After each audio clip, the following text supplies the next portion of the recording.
Why? Fear's awesome. That game was Four people in the world have played that game. No. I still own the box copy. See? Two of them are here. Yeah. Great game. I was just going to ask you, like, are you serious? No, it's actually really good. Mine, and it wasn't even a demo disc. It was the whole game. Oh. Chex Quest. Bro.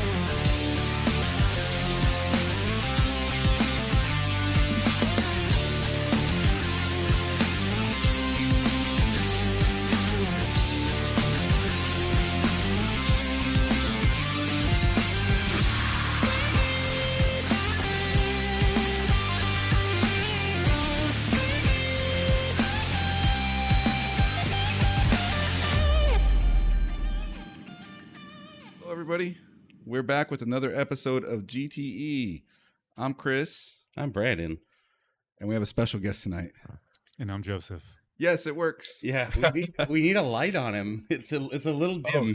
Yeah, that one. Oh, here. Right over him. It's really dim. Yeah. That it does well with the dim light. So we're trying out a new camera right now. Our OBSBot. That'll look Show business, baby. And we haven't integrated into the podcast until this episode. So let's see how Joseph looks one more time. Oh, yeah. Mic check. Perfect. 1, 2. Now you're all I wouldn't say perfect, but better for sure. Much better. Much better. We got a lot going on for you guys tonight. We're going to be trying some buzzball competitors called Big Sips. Thanks to Brandon, of course. I brought a beer down from Bishop, California, from a place called Mountain Rambler Brewing. The beer is called Moon Goddess. And then we have some surprises, one from Brandon and one from Joseph.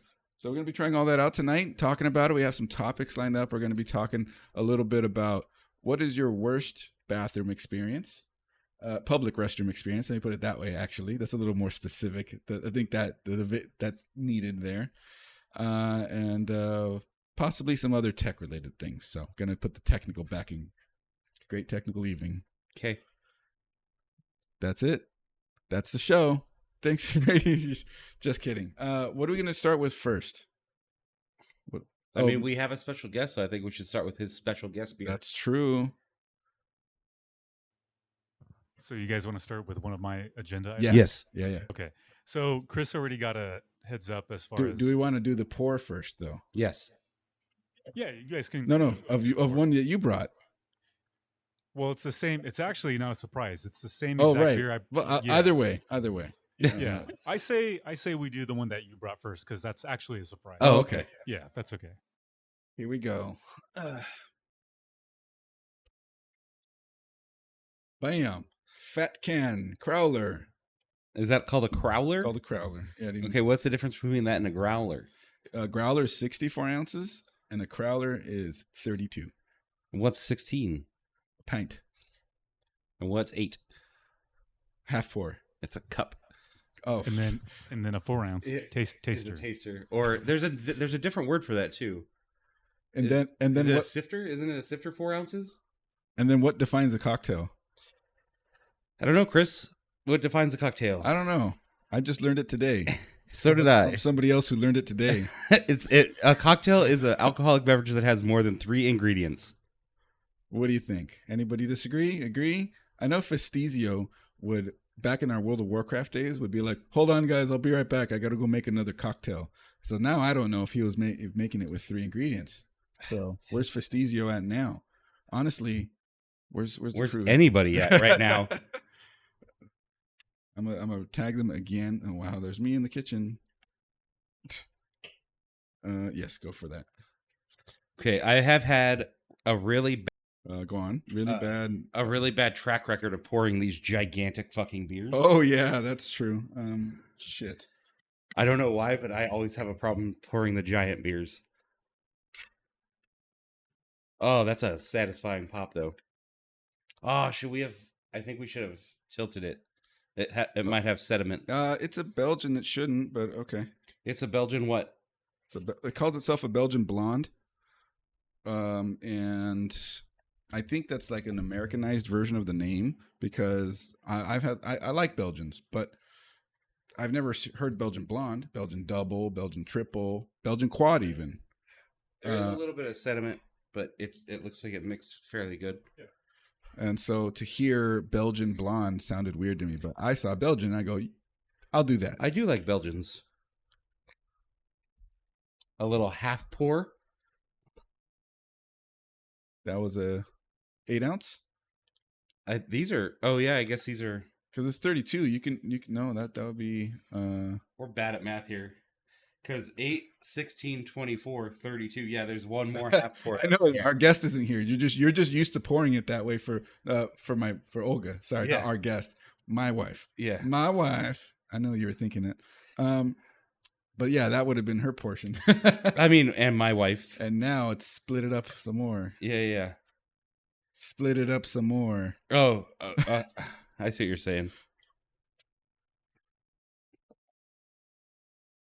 Because we don't have wives here today. That means we're getting naked. Look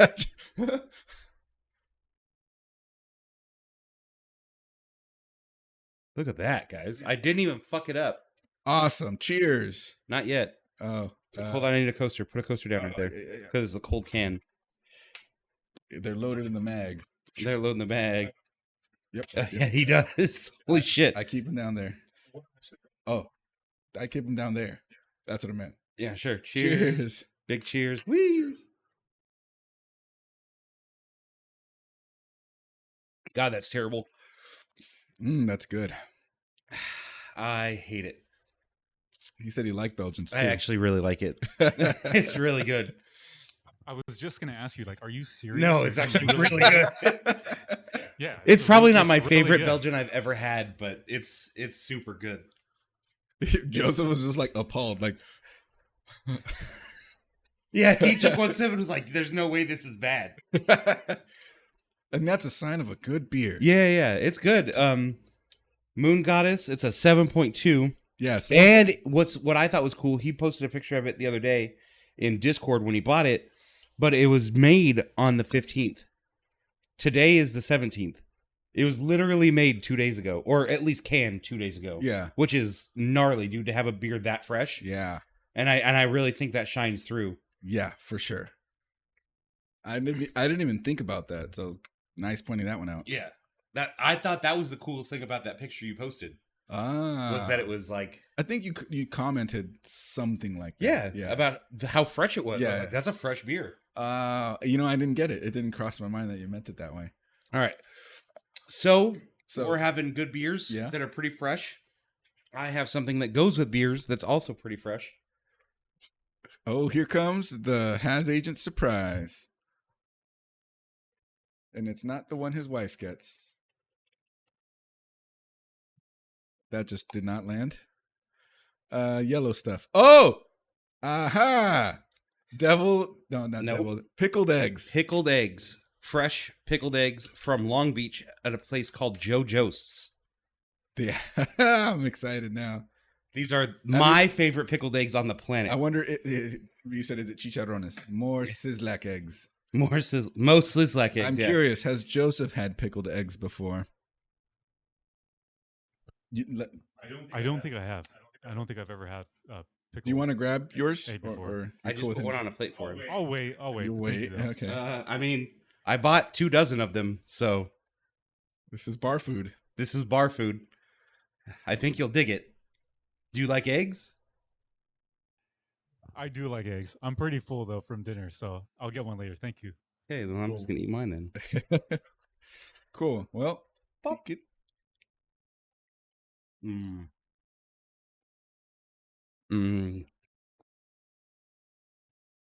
That's really good. And it comes with 8 million pepperoncinis. I've had about a dozen of these over the last day or two.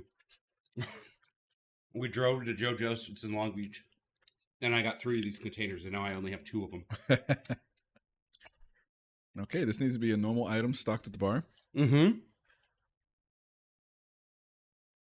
All right, Joseph, let's talk about that first topic. Drink some of your beer with the pickled egg. Because that's where it really shines.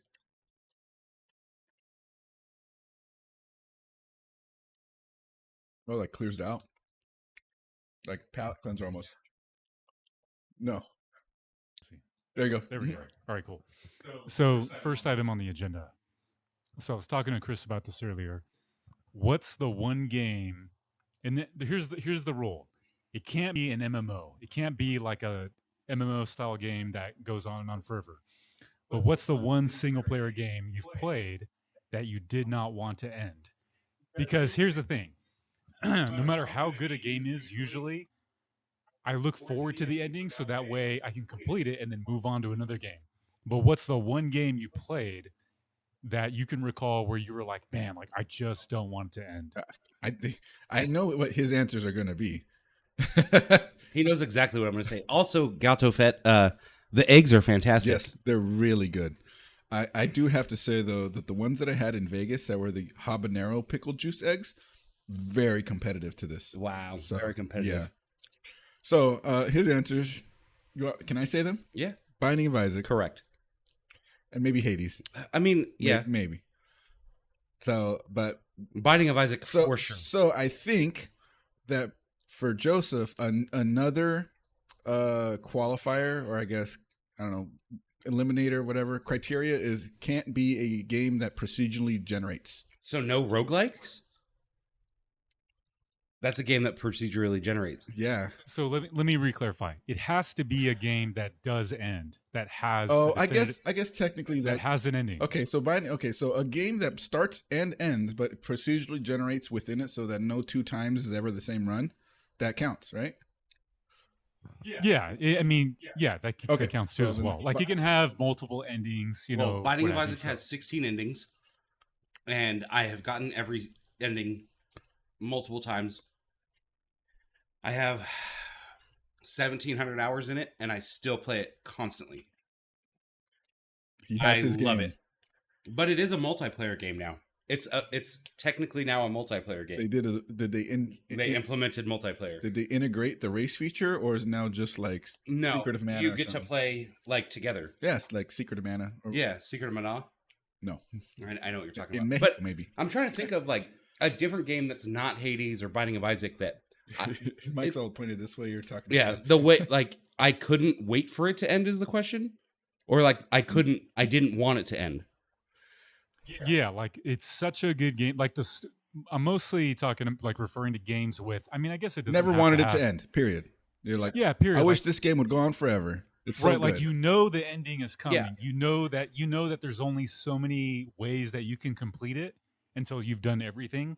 But it has to come to an end. There's actually a funny story about that. Kind of is when I played Bloodborne, I got to the next to last boss, and I dropped it for a month and a half because I was like, I don't want this to end.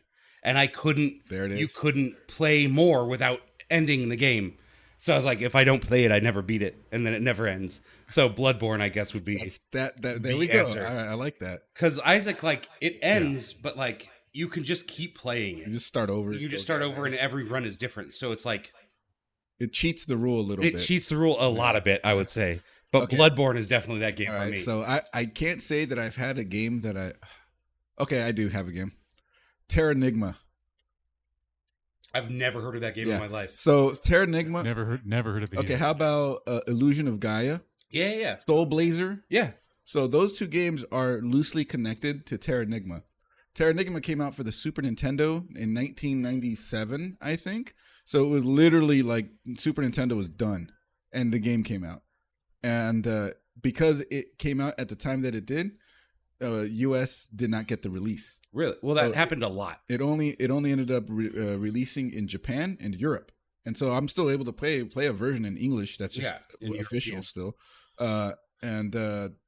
It's that game. Then I went back after playing that game. I went back to try to play Soul Blazer and Illusion of Gaia, and they pale in comparison to Terranigma. Terranigma, to me, is on the scale of amazing game that Zelda: A Link to the Past is. it's right up there with it. And there's boss fights in that game that took 45 minutes for a single boss fight, and that's nothing now. Yeah. That was huge back then. Well, I mean, didn't that happen with Final Fantasy 7? No, it wasn't 7. One of them, I think it might have been 6, but they had the last boss fight that was like an hour and a half. And if you lost, you were like, fuck. It took so But long. still, though, well, then again, I was going to say, but still, wait, no, Final Fantasy 7 What up, Professor? wasn't that far How you doing, after buddy? 1997. It was like 99 or something, huh? What, Final Fantasy 6 or 7? Yeah. 7, yeah. 'Cause, I mean, it was PlayStation 1. Right. So anyways, though, yeah, when I played that game and I got to the ending, it was quite an emotional ending, but I've always wanted to go back and keep playing it from that. So Really? it's slightly different rule than like how you express Bloodborne, but the thing is I play to end it. I'm not avoiding it. I want to know the story. See, I feel that's how I build Lego. Is when I build Lego, I build to get to the end of it. Yeah. But then I'm like, man, I just spent $200 on this and it's gone. Like with a video game, I'm like, no, dude, I gotta kind of slow roll this, and I gotta give my entertainment per dollar. I mean, I still got probably 20 or 30 hours off of it. So you think if I played that on stream, I could beat it in a week? Yeah. For the amount of time you put in, most of the time, yeah, you could.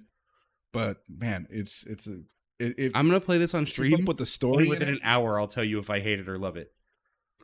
You look like you guys got Trump tans. I don't know what a Trump tan is, but I do feel like we're a little bit darker than normal. What's your game, Joseph? So the one game that I have, one of my favorite all-time games back in the day that I absolutely did not want to end, that definitely had it had an ending, but another iteration of the game come out was Mass Effect 2. Oh, yeah. So, dude, Mass Effect 2, I just remember pouring hours in that game, and the story was so good. Yeah. The characters were so memorable, such great characters, and that was the one game where when I knew the ending was near, I just thought, like, dude, and I think I even did something similar to you, Brandon, where you had to put it down. Yes, I had to put it down when I knew the ending was coming, because I was like, I just want to soak it all in and not let it end, just to push it away a little bit longer. Yeah. So that was with Mass Effect 2, is that the one that basically boiled down to 3 colors of endings, or is that 3? That's 3. Okay. Yeah. So I remember people being really bummed at the ending of one of them. I only played Mass Effect 1. Okay, great game too. Oh, wonderful game. Fantastic so game. I guess because my game, like your guys' games are way more recent than my pick. Yes. So if I had to say modern era, maybe Fear. You are the most What? hipster fucking video game player. Why? Fear's awesome. That 4 game people in the world have played that game. No. I still own the box copy. See? 2 of them are here. Yeah. Great game. All 3 of them, actually. I own all 3 of them. Games. Yeah. They're great games. I don't think I ever played Fear. Oh, dude, it's the story, the way it plays out is incredibly strong in the first game. Second game, it's okay. How about Dead Space? Dead Space was fantastic. Okay, so it's in that level, even in that time frame that they also they came out around the same time. Which one came out first? Was Fear a clone of Dead Space? No, they're totally different games. Oh, okay. Yeah, they're different games. I think it was, I want to say Fear. Yeah, Fear came out first, then Dead Space. Okay. But Dead Space is sci-fi. Like, you're on a ship, sci-fi, futuristic. Fear is more. It's almost horror. It's a little closer to Japanese horror first-person shooter. Yeah. There's a Japanese horror game that I really like, and I feel like not a lot of people know about it. I mean, it's a known game, but I feel like not a lot of people have played it, called Fatal Frame. Ah, I've heard of it. You don't have guns, you don't have anything. You literally just have a camera and you're trying to take pictures of ghosts. And it was probably one of the scariest games I've ever played. I don't know how I don't know Fear, Ryu. I don't. I never played it. See? I'm getting flamed online right now for not knowing Fear. I just don't know it. I'm sorry. And there's actually a new game, Joseph, that came out that is heavily inspired by that game to the point where it feels like the same game. Like the environment, the style, the play style, even like the whole move and slow down time aspect of it, that's all there. And it's called Trepang 2. Trepang. That's what it was about Fear that was so cool. The bullet time, Yeah. right? That blew me away about Almost Max like Payne. Max Payne, yeah. Those are really. I've cool. seen the box art and I've seen gameplay of it. I guess I just never got to play it. That chick is very Samara from The Ring. She looks like Samara, kind of. Yeah. On the box art. Japanese horror, like I said. Yeah. Samara's from The Ring. I'm trying to get a... Oh, there we go. Perfect. I was trying to change your color, your white balance, because that's a very orange light, Joseph. Orange. And then now you look natural. Okay. Pull it up one more time. There, Crispy. Are you happy? I doubt it. Crispy's never happy. Have you not met him? Does it look better? All right, we got... Which ones do you want to try? Not great, Green bag or these ones? Pizza. I'm very interested in these. Baked pizza flavored pillow crisps. It's a Sardinian snack, which Joseph and I researched and realized Sardinia is a province of Italy. So these are Italian flavored pizza pillows. Yes. And they smell like dog treats. Is that good or bad? I'm not positive. The bacon ones smell usually pretty good. These are from Trader Joe's, though. Won't touch my eggs, but Sardinian pizza snacks.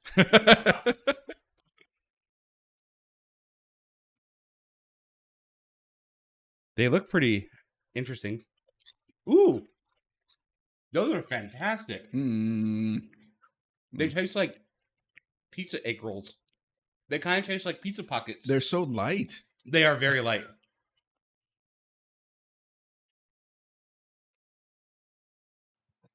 For how light they are, it makes it very snackable. Yes. Yeah. I could smash a bag of these, no problem. And I will. Watch me. Oh, man. They'll hit you like Doritos if you chew on them wrong, though. Oh, really? They'll jab your gums? Mm-hmm. I just got my teeth cleaned today. Let's eat some chips. Before the show, I had some Dr. Pepper cotton candy. And my teeth still hurt from it. So, warning then, since you live closer to this place than I do, Joseph, there's a crepe place over off of... P.S. I crepe you. Yeah. Yeah, it's an awesome place. It'll hurt my teeth. Oh, man. They go... Okay, there was a lady that we were sitting next to, and I was trying the crepes there, and I got boats, and it says Festizio. And he subscribed. I see. Beer is good. Beer is good. Beer is good. Thank you for that And sub. stuffed. 43 months in a row. I ordered their chocolate lovers crepe one. Oh, no. And Olga ordered a strawberry lovers one. And both of them were just like teeth pain. And then the lady was like, who was sitting next to us, overheard us talking, like, oh, it's a little too sweet. She goes, oh, yeah. Is this your first time here? And we're like, yeah. She goes, I usually get like a custom one with these 3 ingredients, and then it comes out like... is it a cocktail crepe? I don't remember what she did, but she specifies the ingredients used so that it's not anything on there. And it comes out like the sweetness isn't overpowering. He didn't understand my joke. Cocktail crepe. Oh, yeah, 3 items. Yeah. Yep. Okay, so Fest, we had a question about you that came up organically. Because you get it teeth pain, because T-Pain. That's the rapper. He uses auto-tune famously. Fest, in the World of Warcraft days, you used to make cocktails while raiding with them. Did you actually make cocktails, or did you make drinks? It wasn't behind your back. It's because you weren't here fast enough. Now it's in front of your back. Mm-hmm.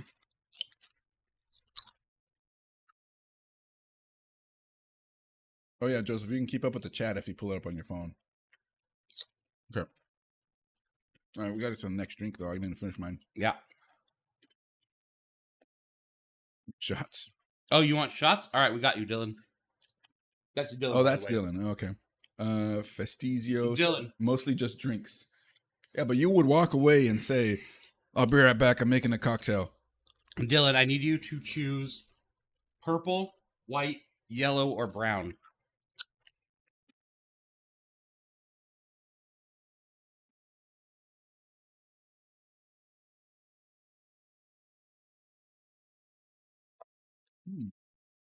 Yeah, they're good.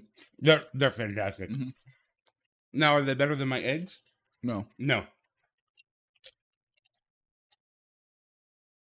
I don't know if I can eat as many of those as I can of these. I literally, every time I've gone to the refrigerator in the past 2 days, I've been eating an egg. That's a good thing, but then the way that they're made, probably less good thing. It's just vinegar and pepperoncinis. That's true. It's not really like bad for you. The egg is probably worse for me than the vinegar and pepperoncinis. I don't know. That's Joseph's question. The egg's a superfood. Can't go wrong. Is it? Yeah. So I can just eat as many eggs as I want and I'm not so bad? I mean, I wouldn't say you can eat as many as you want, but I mean, there's truly health benefits with eating eggs every day. Oh, okay. Well, I do eat eggs just about every day. It's better than eating Taco Bell every day. I learned. Do you know Dante's Inferno? The game? Nope. The book? The book. Salt Written in by the brine? Dante. Oh, salt in the brine has to be high. Well, there's the sodium aspect. Yeah, the sodium has to be terrible.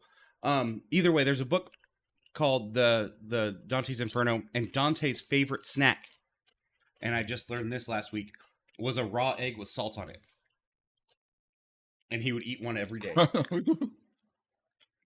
Apparently, it makes it palatable for people that just can't eat raw eggs. I don't know if I could do it. Obviously, you can shoot an egg. 24-hour Scream Redeem. Yeah, one raw Brandon egg. eats a raw egg. That one has to go.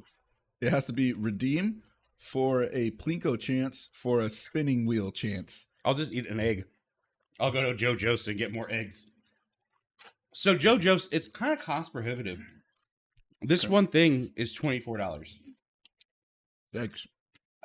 24. Okay, so $24. How many eggs? A dozen eggs. So it's $2 an egg. So they're always going to stay at that ratio, then, are they? Basically, they used to be $1. Okay, so yeah, they're going to stay at that ratio. So essentially, if and when, because where we live, eggs are going to be $12 for, a shit ton, like for a dozen or something. I've forgotten the price of eggs right now, so excuse me, please. I mean, I think a dozen is like $3. That's what okay, then fine. I'm on the right track. Yeah, it's not expensive. When a dozen is $12, that means that's going to be $50. Oh, no. But what's cool about this, especially somebody like Fest, you can go to JoJo's website and buy the mix that they use, like their special homemade mix to make the pickled eggs. Oh, then just make your own. Cool. You can make your own. All right, so I'm picking my own color. Yeah, Dylan let you down. And we're going to try yellow. Because it's the one that I saw on Instagram that I really wanted to try. It's called Big Sips Hard Lemonade. Let me get a layer of chips down before I go to that. All I hear is I smell like bitch in here. Shut up. Do you have another topic, Joseph? Do you write your topics in mind? Like, sometimes I write stuff, and I'm like, that'll take like 40 minutes to talk about on stream. And then in 8 minutes, I'm completely out of topics, and I'm like, well, I have nothing now. Yeah, I got one more. I have some too, so that's fine. Yeah. I didn't write these down. I just thought of them. Yeah, that's good. That's good. Time was approaching for the podcast. What is a really old game? And when I say really old, I'm thinking, anything that's 10 years or older. Okay. What game that's old, that's at least 10 years or older from the time it came out, that you've always wanted to play, and then years later, you finally get around to playing it? Paradigma? Yeah. Honestly, dude, I don't know. Like, because for me, a lot of the games that like I want to play, like I just go out and play it. It's very rare for me as a streamer to like, because as a variety streamer, you just pick up whatever game you can get your hands on. So, what game did I play way too late? Basically, yeah, basically that's the question. Let me try to reframe the question, and so that maybe it'll jog your guys' memory or thoughts. So naturally, when we're younger, when we're kids, when you don't have, the disposable income to buy every single game that comes out, what game growing up as a kid did you always want to play that you never were able to get your hands on, that you finally did get to play as an adult? How about that?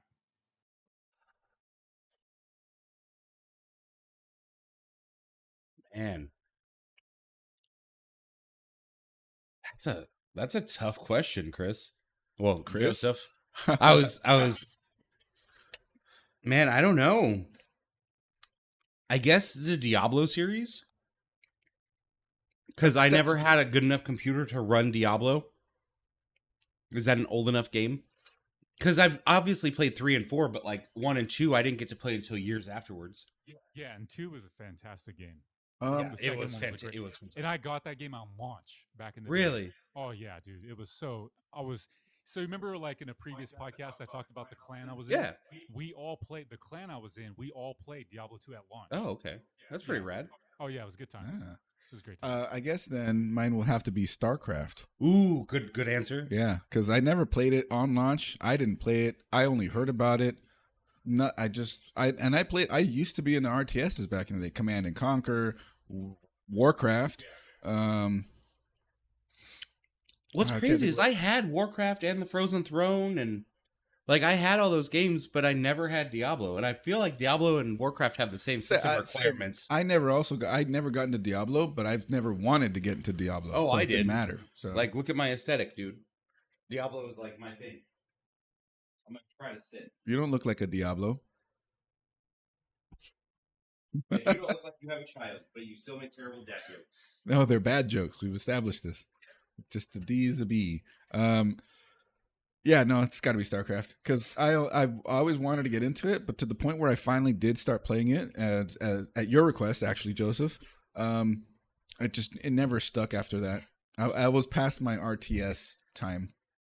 I never wanted to play StarCraft, to be honest. Like, I did play it, but I never like had a desire to play StarCraft. You know what I mean? I'm too far from the mic, but I'm already up in my chair, so It's fine. So Chris, you're referring to StarCraft 2 though, right? Oh, you're right. Yeah, we never yeah, played the original. I still haven't played it. yeah. Not a lot of people have played StarCraft 1. Yeah, because I was gonna say like we weren't even friends when the first StarCraft came out. You know, we were too young. Yeah. Yeah. But no. StarCraft 2, which I believe, correct me if I'm wrong, was released in 2010. Well, no, StarCraft 2 feels like 95. Is that StarCraft 1? You're referring to StarCraft. Oh, okay. 1. StarCraft 1, I think, is 97 actually. StarCraft 2 should have been released. I believe it was released 2010. Here comes the wiki. Fact check it. Fact checking. Release. Of course, it's not That like was Wings right of at Liberty, the top. by the way. Yep, it is. No, isn't Wings of There- Liberty yeah. the expansion for it? Oh, it was called Wings of No, Liberty. no, there is just StarCraft 2. Let's see. 2010. Oh, okay. You were right. Oh yeah, no, it is Wings of Liberty. Look at Oh. I went to here, StarCraft 2, and it goes first release, Wings of Liberty. Yeah. Now check StarCraft 1, because I thought that one... That says 98. Oh, 98. So you were closest. Dog coin in the house. All right, we're not pouring these. We're just chugging them. We're not chugging them. We're drinking them. We're drinking a little bit of it. A little bit of it, he says. The plastic bottle. It smells pretty good. It does smell. All right. Sounds good. Smells like fucking rocket fuel. Big sips. In case nobody is aware of these. Oh my God, 16% alcohol. These are the competitors for Buzz Balls. So let's take a big sip.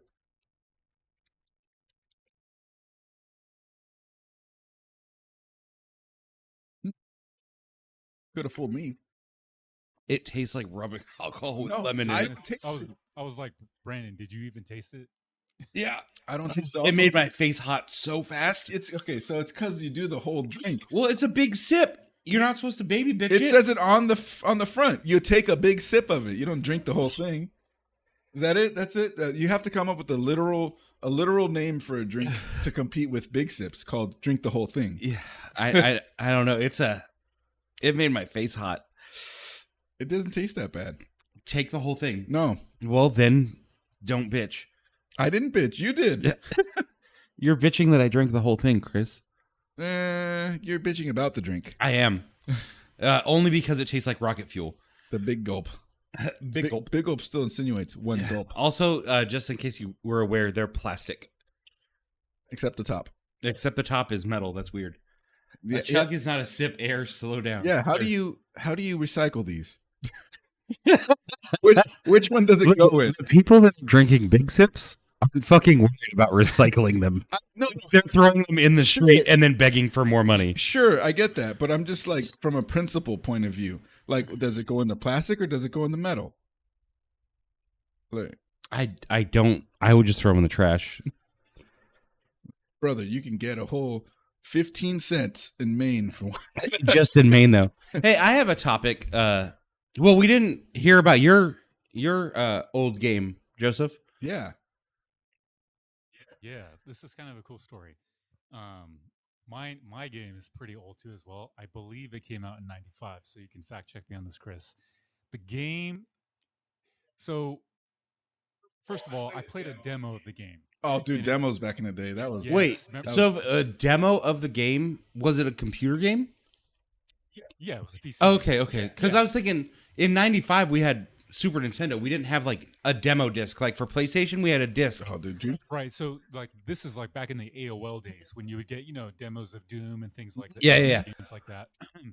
So, the demo game that I played back in the day as a kid, I think this was back in '95.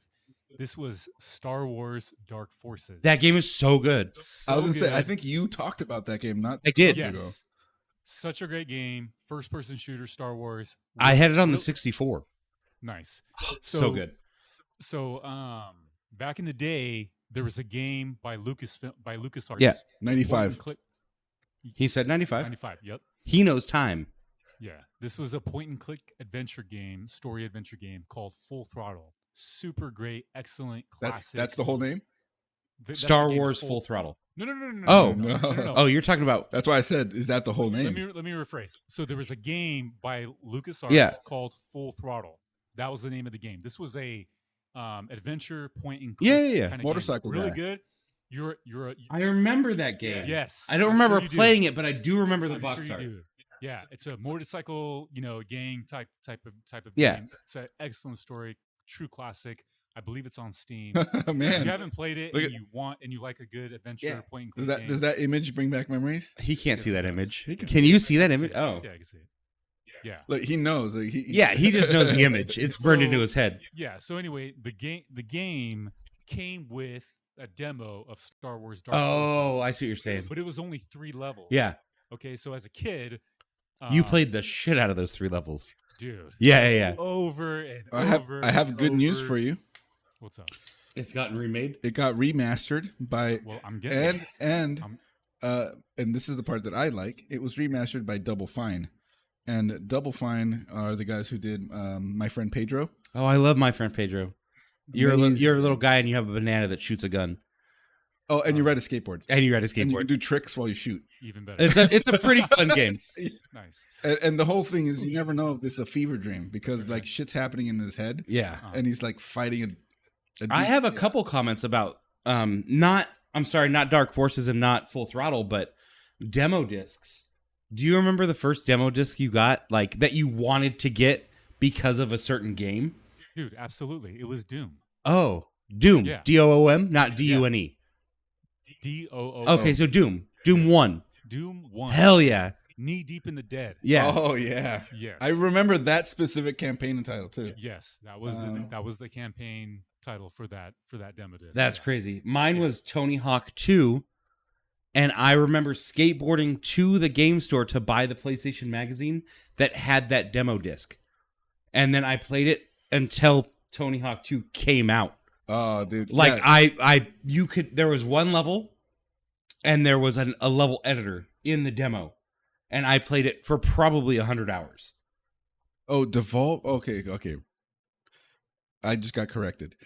Rabbit over here said, My Friend Pedro was developed by Swedish developer Dead Toast and published by Devolver. Why did I confuse Devolver with Double Fine? I don't know, I but don't know why. Devolver makes one of my favorite Devolver is a great studio either Yeah. way, so that's still awesome. But I Yeah. know that Double Fine is a good studio. Yeah, Devolver is one of my favorite game studios. Sorry to interrupt. What was that last? Do you remember like your first demo disc, like that you wanted to go just for that, like go to Pizza Hut and get a large pizza just so you got the demo? Oh yeah, I have it. Or Blockbuster. Okay, Or Blockbuster had them, yeah. I know. Okay, you might be on the same wavelength, Joseph. Closer to the same wavelength. Mine, and it wasn't even a demo disc. It was the whole game. Oh, Chex Quest. Bro. Bro. that brings me Dude. Hold on. Let's just take a moment to appreciate that. that Chex Quest. I remember clear as day begging my mom, when you go to the store, I think it was Yes.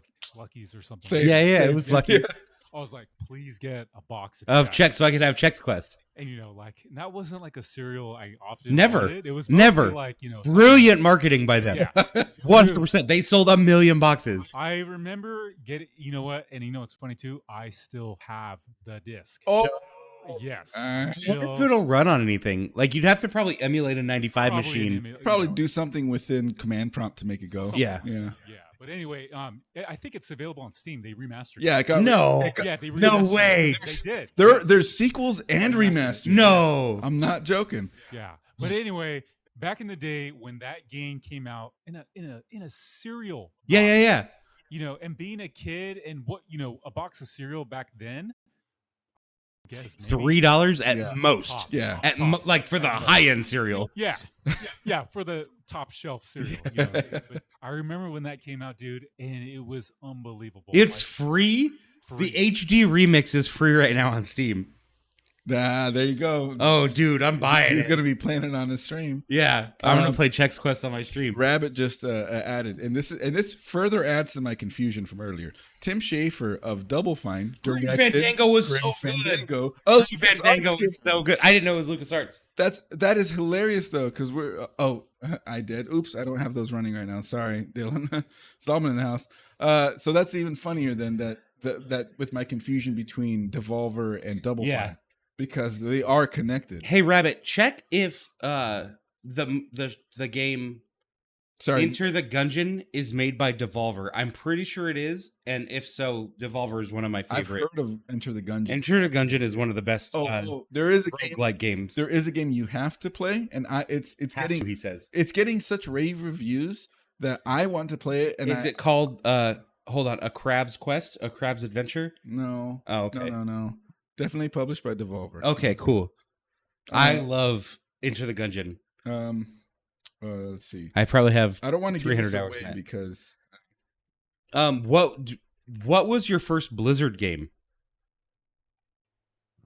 StarCraft 1. StarCraft 1? Yeah, Okay. the very first StarCraft. So my first Blizzard game, obviously people would say World of Warcraft, Diablo, or not World of Warcraft, Warcraft period. The one that I just realized that I owned, and I didn't realize it was Blizzard until a couple years ago. It was on Super Nintendo. It was called Blackthorn, and it was a side-scrolling game where you were a dude with a shotgun and you were killing demons. I didn't realize that it was a Blizzard game until a couple years ago. kind of like the race car? No, did they No, do the you race were- car one? No, they did the Vikings in Time. They did Vikings. Right? They were Vikings. Ah. All right, I'm gonna bust Okay. open this bag of snacks. I'm not sure which game it is because now I see there's two: Animal Well or Star of Providence. We got to look them up on Steam. Here's the Wait. thing. Oh, sorry. I didn't get a chance to finish my. Oh yeah, Oh, go yeah, for it. Go for it. Sorry about that. So the Dark Forces thing, Yes. right?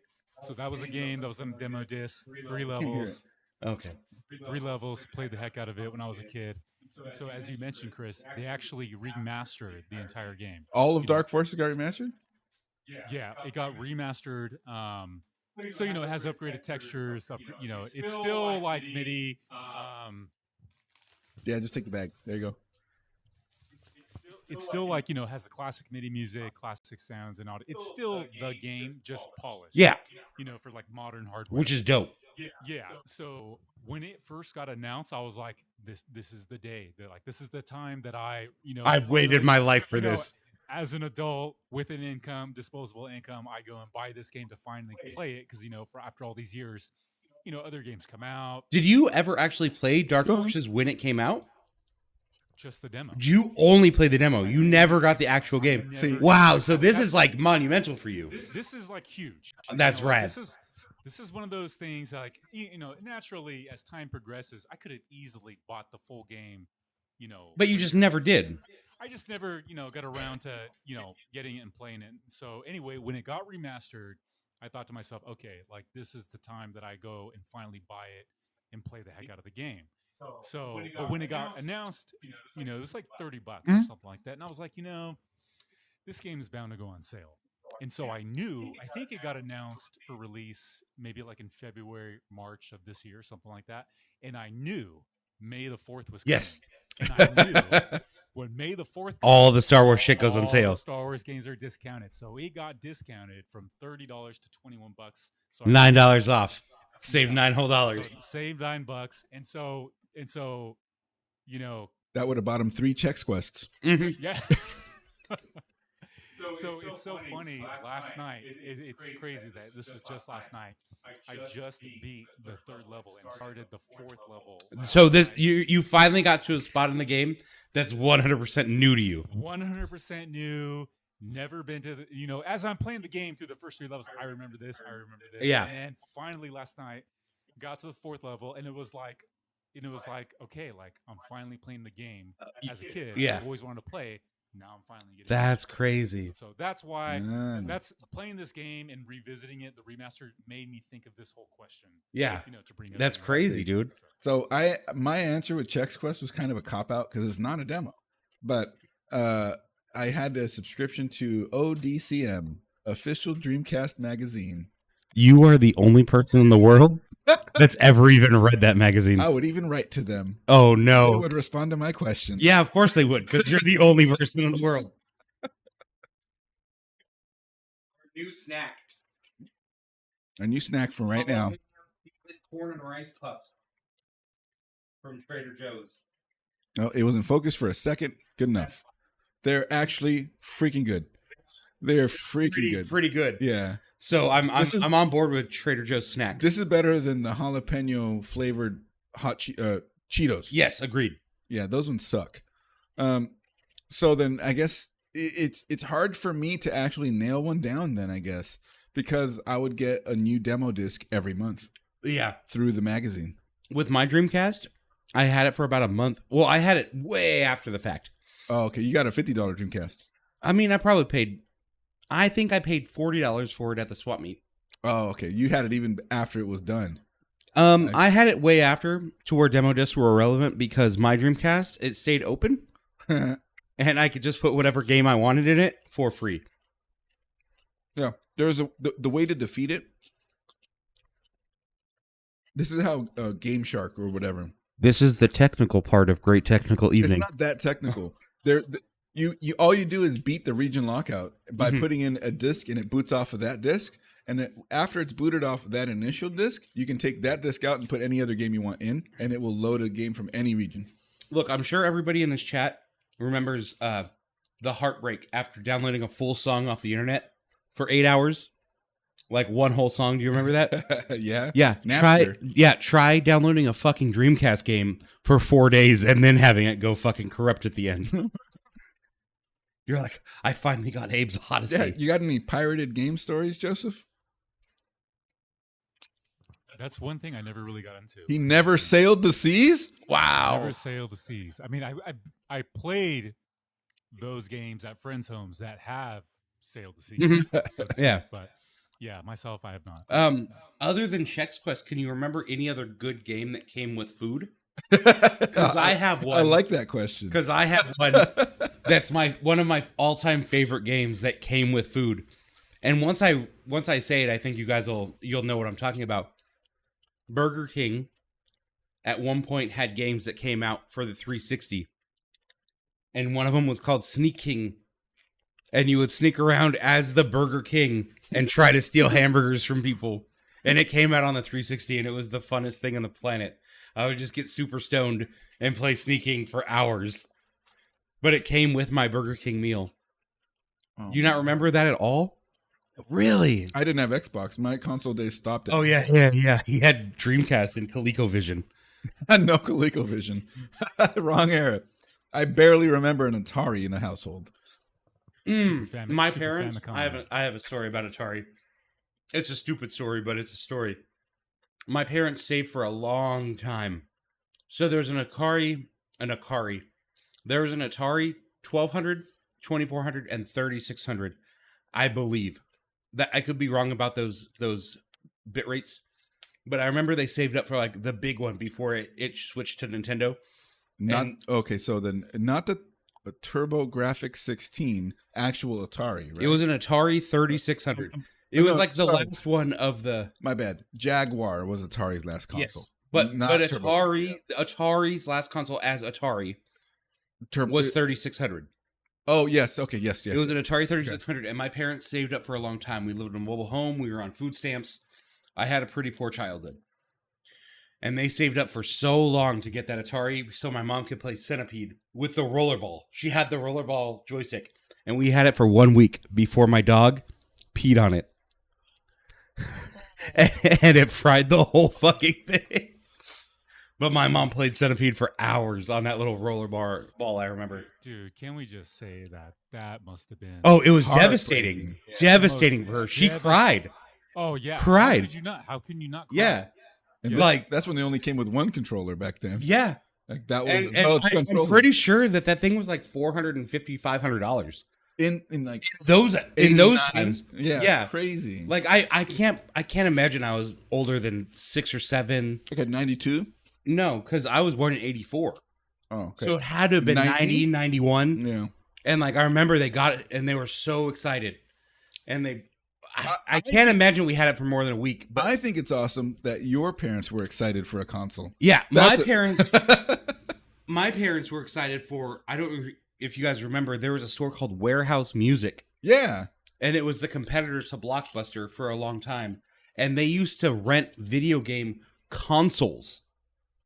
We rented a Sega Genesis and a Super Nintendo. You would rent them for the weekend for like $10, so you knew if you could buy them. Oh, okay. And my parents rented one, and they said you could pick out any game you want. And I picked out Legend of Zelda, and fuck, that molded me for sure. But they rented Wheel of Fortune, and motherfuckers played Wheel of Fortune for hours. That's a generational thing right there. If I've ever heard it. But that sort of makes you proud. Oh yeah, yeah. Like they picked the game. Like, yeah. My parents love video games. They just loved really fucking lame video games. Ryu said the games that he played on his PC from the discs. Zito used to have games. I didn't know this. I didn't know that either, but it's awesome. I was just excited about it. Sorry, Ryu. I don't know what games they have. Look, again, my parents were quite anti-video game to one point that they took away our internet. When I was trying to play an MMO. No. Yes. No, that... Sacrilege. Chris, was this MMO... Dang, what was it? Phantasy Star Online? RuneScape? No? That's a little too early. All right. Yeah, no. No. Anarchy Online. Oh, I forgot that you played that game. Yeah. You and the other 12 people in the world that have played that game. Listen, a lot of Europeans played it.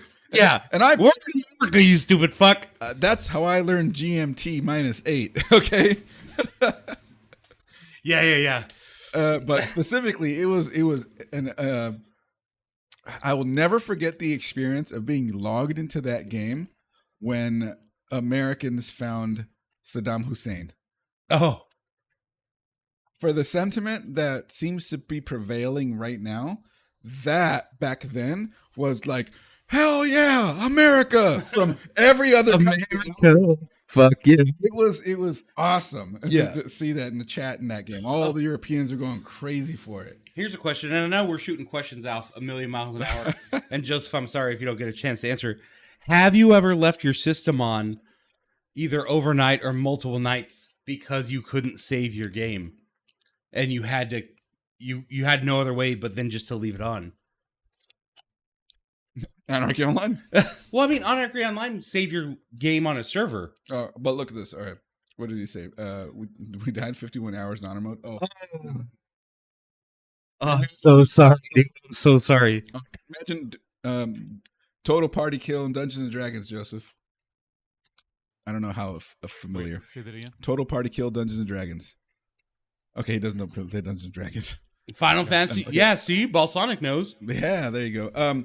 So in Anarchy Online, one time I changed sides in the game. So factions, they let you change factions back then. And it was only to equip armor that was specific to that faction, so then I can change back and have that awesome armor that's only available to that faction. And then you can't unequip it after that, otherwise you can't put it back on. Yeah. But you have a 7-day cooldown between faction changes, and it only counts in in-game time. Oh, so you had to leave it on I for left a game. my That makes laptop sense. just sitting there on the side of the bed, just like, go. 51 hours and you picked a fight with a dragon. Holy shit. I'm sorry, Dylan. I am. He posted a picture in the Discord. Okay, so it sounds like Joseph needs to get it. Yeah, Joseph, what did you leave on overnight or weeks at a time? So I don't. I know I've done it, but I can tell you what console. I can't remember the game, but I know it was with Super Nintendo for sure. And it was probably one of those games where you couldn't save your progress, but if you got to a certain point, it would give you a code. Yeah. Like Mega Man. Like Mega Man. Okay, yeah. And so when you would, shut off the console, boot it back up, you would go to, some portion of the menu where you would type in the code and it would put you right back where you were. Yeah.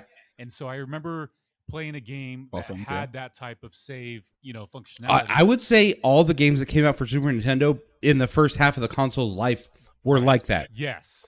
Yeah. The Mega Man code music lives rent free in my head, dude. Bum bum Dude. bum bum bum bum bum bum. Yeah. Might have even been in Mega Man, one of those Mega Man X games or something like that. I had to take my headphones off because I could barely hear them. I got it. That's cool. All right, next drink. Get away from me. No, we have to drink another. Okay, Dylan, are you here? He's too sad now. He is sad. Dylan is already the saddest friend that I have. Imagine playing a game for 51 hours, Joseph, and then you die and lose all the progress. Yeah, that ties together to the topic we were just on.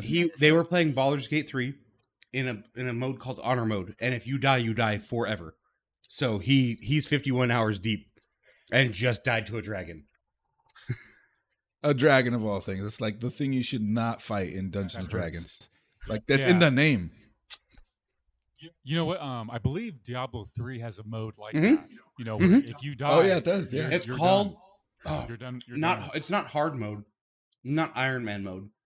Oh well, Solomon, where are you? Yeah, I have. Estesio played it too. Yeah, hardcore. Yeah, that makes sense. Yeah, that makes sense. Your new release for Castlevania. It's Diablo style. But yeah, I remember going back to my parents playing Nintendo. We had a cabinet above the TV because a lot of people, we didn't just have our TVs on the wall. We had these big, heavy-ass TVs that were in an entertainment center. Oh, yeah. And in the entertainment center, I had little doors that you could, like, push, and they would come out. They were, like, on spring-loaded. And in there was a handwritten piece of paper for a game called Caesar's Palace for the Super Nintendo. And it had a code on there. Things make sense now.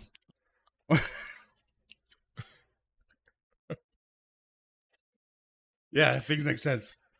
And it had my parents' code for the Caesar's Palace. And if I ever enter that code, oh man, would I get the shit kicked out of me. That's the best laugh I'm gonna get from this whole life. That was a good joke, dude. Because I'm a gambling addict and my parents played Caesar's Palace on the Nintendo. It's not a really good joke, it's actually sad. It wasn't even a joke. It wasn't a joke, yeah. Look, and no disrespect to the JoJo's eggs, because I love the JoJo's eggs. I think snack of the night easily goes to these jalapeno puffs. What do you think? What's your review on the puffs? I think you only had one. No, I had more than one, I think. I'm going to have to go with the crispy pizza pillows. Ooh. Really? Yeah. I do like the texture really of the crispy pizza We pillows. went through those quick too. Yeah. But those, to me, seem like a comfortable snack to just be like These mindlessly. These ones I want. Yeah. Oh, dude, these are good. Do they have different flavors of these? I don't know. I wasn't there. Olga literally left us with these. Thanks, Olga. Said, peace, I'm going to Mexico. Okay, so cool thing about GTE tonight, Olga brought us the snacks. Chris obviously bought us a beer from Bishop. Joseph brought us a beer that we really liked from last time Joseph was on the show. I want that beer now. And I brought JoJo's eggs, but the big sips were purchased by my wife. So like our wives all contributed to this GTE tonight, and I think that's really cool. So shout out Shorty, shout out Gato Fett, and shout out Miss Joseph. Jordan. Well, I know it's Jordan, but she doesn't have a cool scream name. I don't know. Wait, You have a cool gaming What screen name? was her handle before she stopped on that Silverstone computer that you had? Or no, that it looked like an AV receiver. Yeah, I remember that. I think Miss Jordan or Miss Joseph Do you? works. Yeah, see? I think that works. I'm gonna go with that. Yeah, Pretty yeah. good. It's pretty So good. we're gonna drink Joseph's beer now, Yeah. and it's a Made West. I remember these IPAs were good. Oh, hazy IPA, Like Made this. West. He has one in his still. I'm down with just one whole one. For you, he's got his. We're good. Yeah. Oh, go closer to the camera. Right there. Thank It has a beautiful, beautiful topaz coloring. Hazy IPA. That's 7%.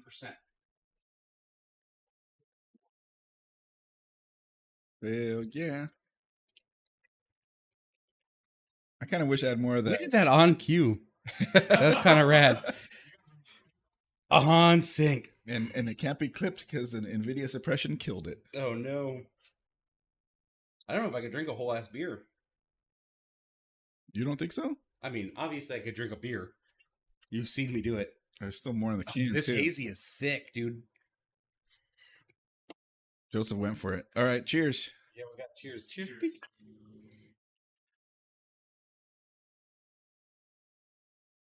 Yeah. That's very akin to Pliny. Oh, yeah. It's so good. Didn't I tell you that Pliny was a hazy? I mean, it established the style that became hazy. Did you say that? I I feel like you said that. I've held that. That sounds right. It popularized the style, rather. Let's put it that way. Popularized it, he says. My stomach's going to be... My stomach's gonna be... I'm gonna have the worst farts on the planet. Another Oh, you want another one? What do you think? What are you doing? I don't know.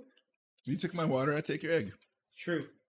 I just want you guys to see how radioactive these things look. Oh, yeah, okay, here. Hold on, I'll tell you.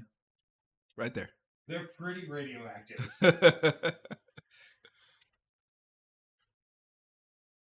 You still don't want to try one, Joseph? All right. Gato Fett said no. No. What's no? We just praised your existence, Gato Fett. Gato Fett's my wife, by the way. I didn't know that. The farts? Oh. Mm-hmm. Best eggs on the planet. Superfood, I've been told. Minus the sodium. Yeah. Why are they so good?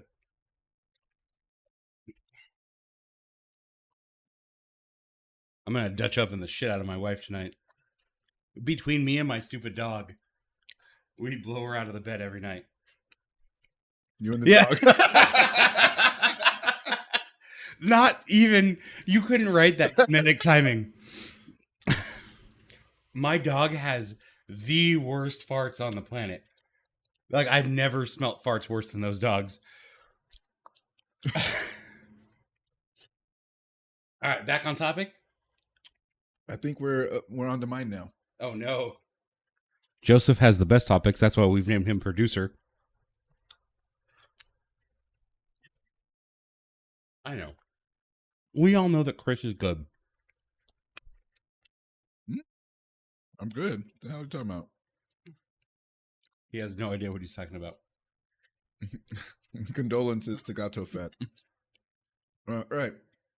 So I was on a recent work trip, and I had to stop at a public restroom on the way. So it was a pretty long trip. Public restrooms already are not a desirable experience for anyone. But then I walked into the door, and I I'm looked. gonna sneeze. I walked into the door and I looked around. You look in a bathroom with this sort of field of view, and you don't see the urinals. You might even think you're in the wrong bathroom. Mm-hmm. I I did that in Vegas. Crank my neck and look down. Right here along the same wall that I entered from were the urinals, and there was a guy right there, and I'm like, oh. You looked at some dude's wiener. I don't think I saw it actually, but it was close. And so I'm thinking to myself, I'm like, all right, cool. And I go to use the urinal, and then now I'm the only one at the urinal. And I look at the door, look at the wall, and I'm like, this is bad design. I'm on the same wall you walk in from, and it's to the point where somebody has to look and then look down to see it. And so somebody could just walk in, look down, see junk. Like that's just the order of how. And you're that calling bathroom- this a bad bathroom? Yeah, that's Some people would pay extra to go to that bathroom. well. That leads me to the question, the topic, so to say. What's the worst public restroom experience you've had? Because that one sucked. I did not like standing there with that bathroom like that, with the door and people are walking in, and you're like, no, and there was no walls between. There was nothing separating it. It was just urinals on the wall, no dividers, nothing. I mean, other than the beach troughs or the baseball game troughs, where like the drunk people are like sitting in the troughs. Oh God! Like I've seen that multiple times, but like honestly, like public restrooms don't bother me that much, and I haven't really seen bad ones. I don't want to ruin your question. I hope Joseph had some good. None. Yeah, like well, no, honestly, you don't need to ruin my question. I have a related question. okay, because honestly, just at baseball games or like hockey games, sports stadiums where there's a trough, there's always some drunk dude falling into the trough full of pee. Also, Chris, you got to try this. Oh yeah. So you don't have any stories, Joseph? Not even just a uncomfortable public restroom experience? Jeez. Yeah. I mean, I remember like, Oh, those bathrooms suck. dude, and there was a porta potty, and I opened the porta potty to use it, and it was filled up to the top with, you know. So naturally, I didn't use it. I had to hold it and find somewhere else to go. But Wait, did you have to go number 1 or number 2? just number 1? And you wouldn't want to pee on the top of it? Dude, There was just that little room in it there. was overflowing. Oh, no. Then, yeah, I would have walked. Oh my Yeah, it God. was so bad, and I was like, I don't even. First of all, who wanted to continue to elevate?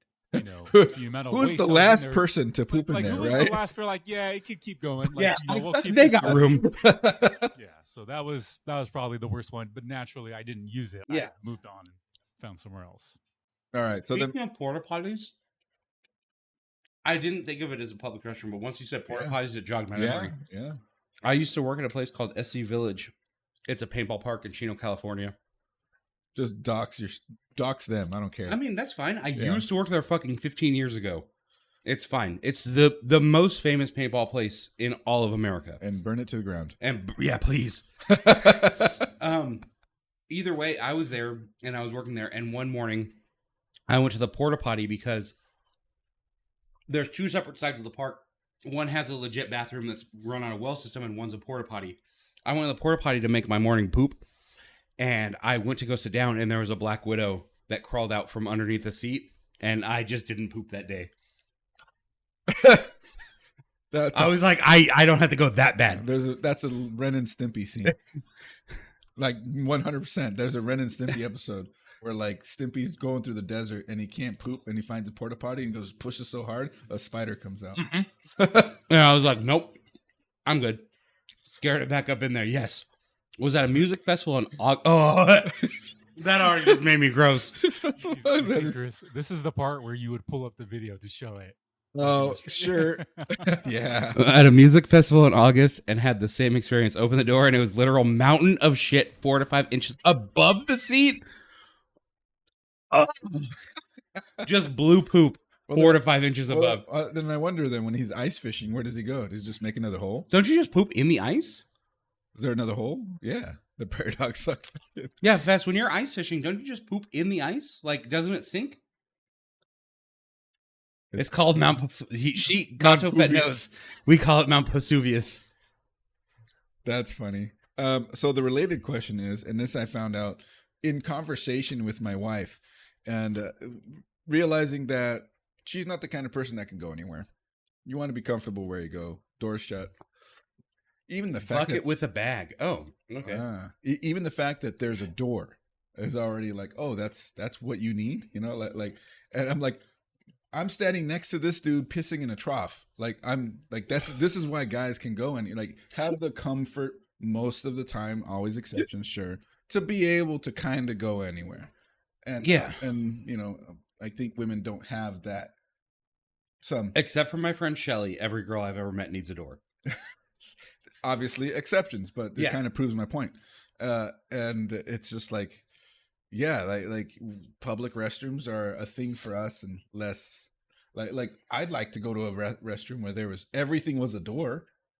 I don't care. Even if it's, I know now we don't care. We're kind of used to it. Yeah, I've been peeing in a trough since I was. But like the idea of pissing in a trough next to dudes is not an idea that I think women know. That you explain it to them, they'll be like, "What? Really?" Like it's one of those things we don't think about. That is something that the other gender just doesn't know about. Yeah, or care about. Right. Care to know. Right, but I mean, like that's like there's not a lot of things that are unique experiences from one side to the other, and that's one of them. Yeah. Have you ever walked into a bathroom and noticed that there was no urinals, and then got yourself a stall, and then peed in the stall, and then walked out, and there was only women in the bathroom? Once. Because I've only done that once too. It was in Vegas, and I was really drunk, and I walked into the bathroom, and I'm like, "Where are the urine? Weird. Okay."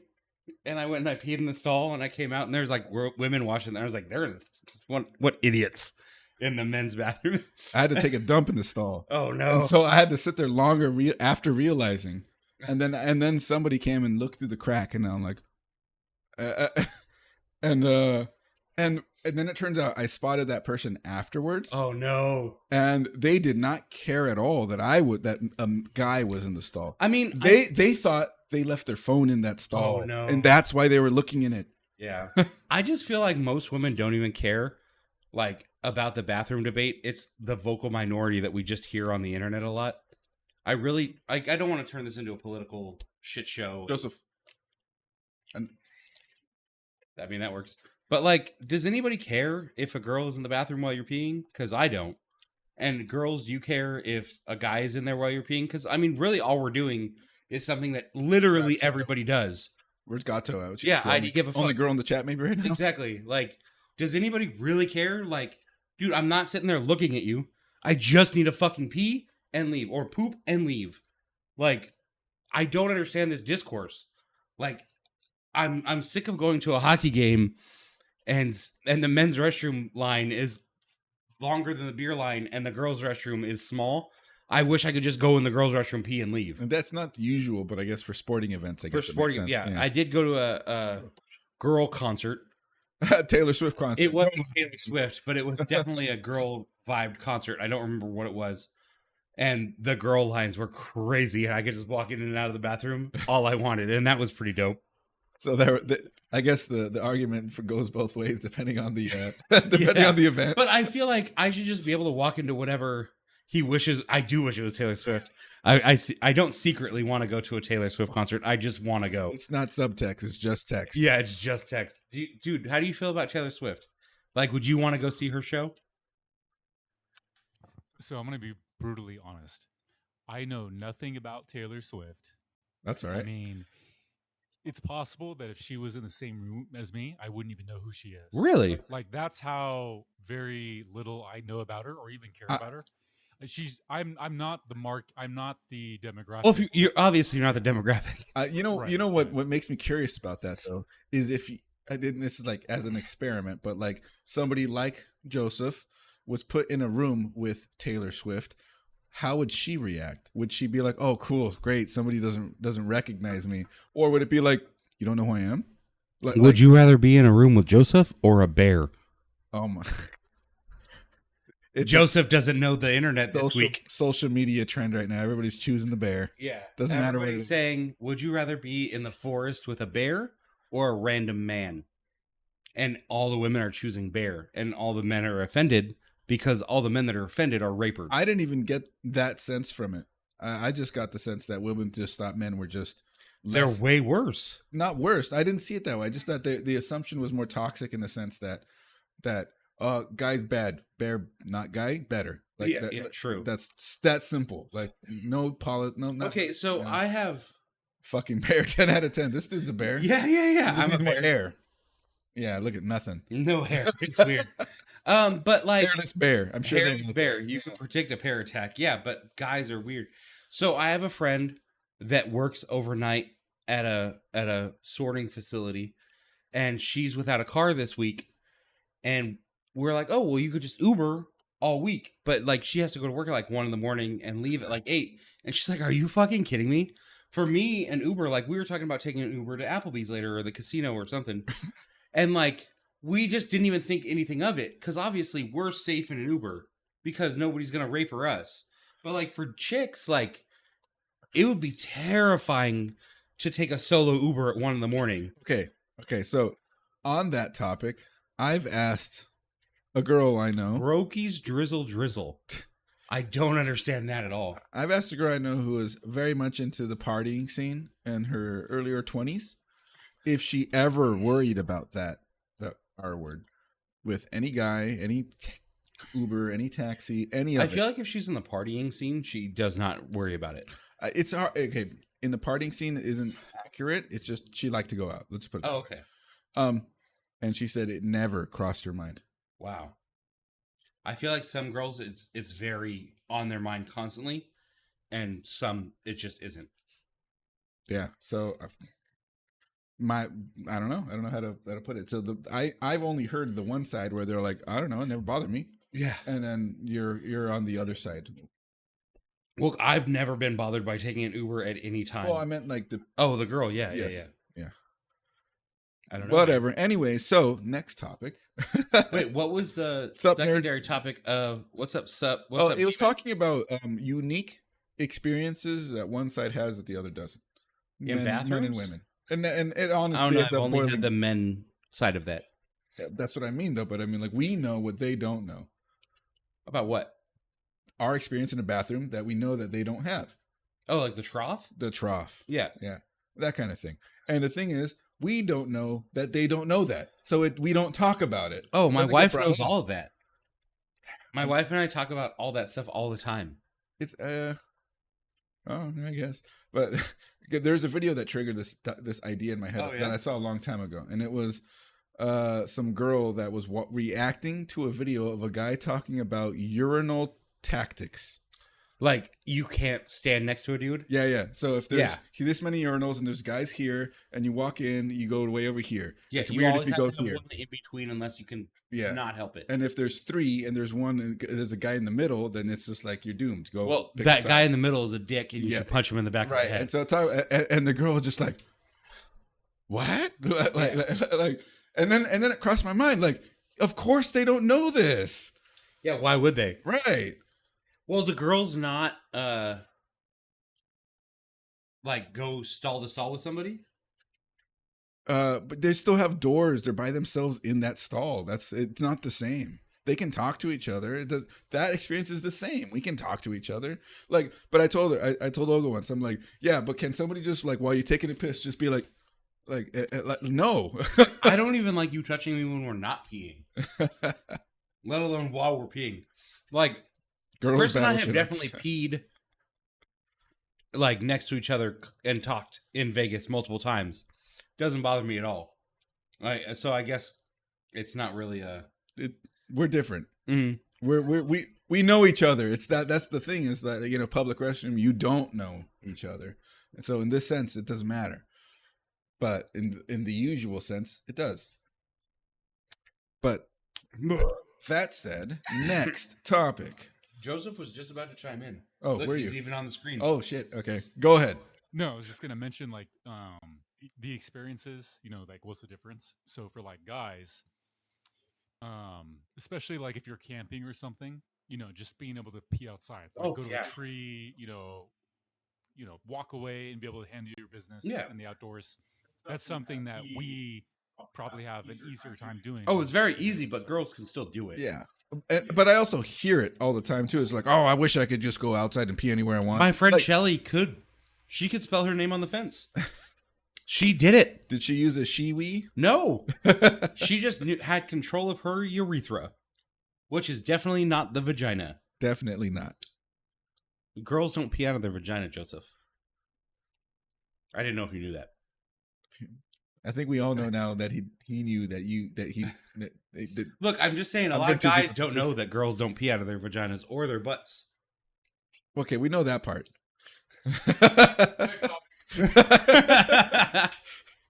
Girls battle shit. We are not the same. Correct. I know. What was it? Was it Euro? No, it was. It was Euro trip. No, it wasn't. Road trip. Nope. It was. There was a road trip involved. It was not. It was Harold and Kumar go to White Castle. Oh, you're right. Man, that Danish chick in that movie was very pretty. I don't remember. The Danish chick in Euro trip?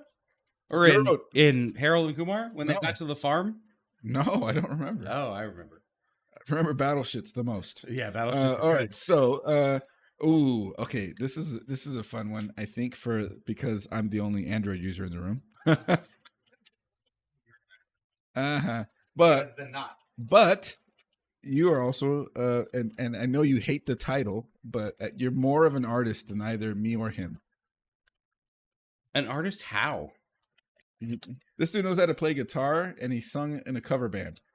And he has artwork all over him. He knows his way around Photoshop. And you dye your hair. You're an artist. And I'm definitely starving. Yeah, starving artist over here. Apple apologized for their recent new iPad ad that showed all sorts of musical instruments and tools being crushed by a hydraulic press to reveal the new iPad.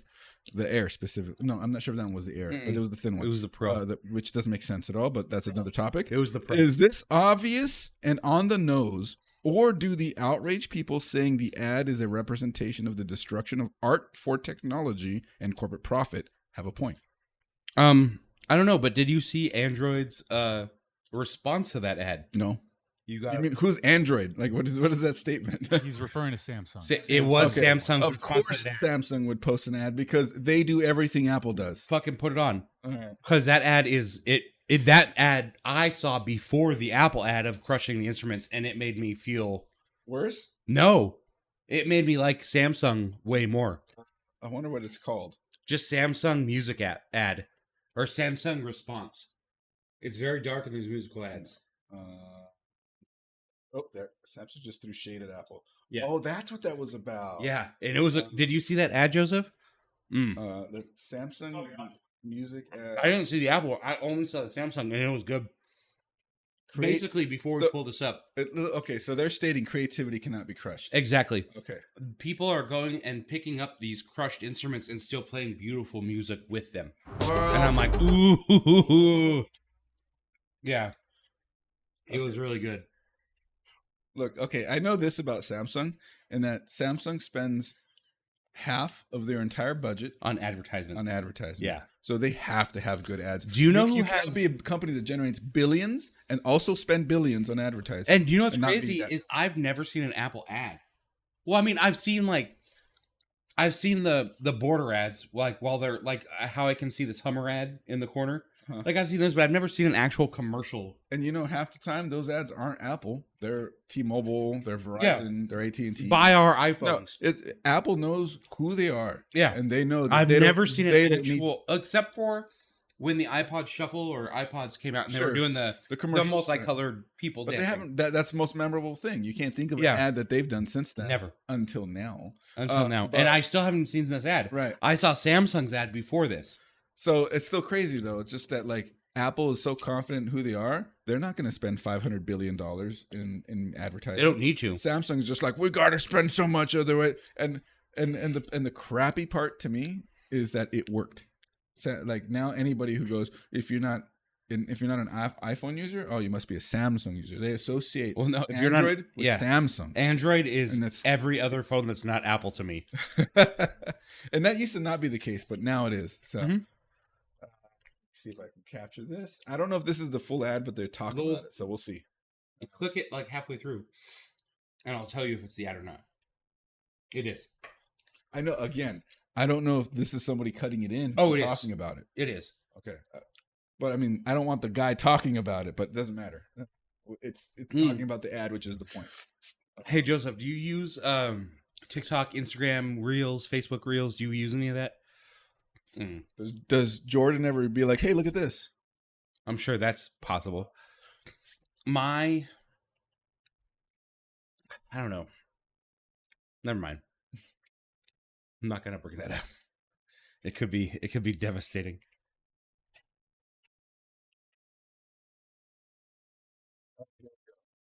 Let's expose the window a bit. There you go. I don't want to cover Joseph up. Ad break in progress. Don't do it now. Okay. Girls battle. Oh. Put it. I'll cover us. Kind of. Oh, we can just lean out. I mean, I'm fine with being covered by it. Okay. Well, I'll do this.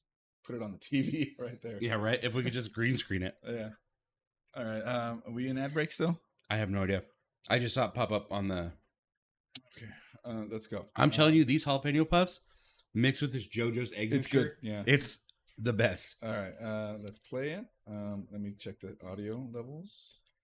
This isn't just YouTube, it's Blux. Get ready for a Blux experience. Smash subscribe. Love ya. Samsung took the opportunity and made an ad about the Apple Crush ad.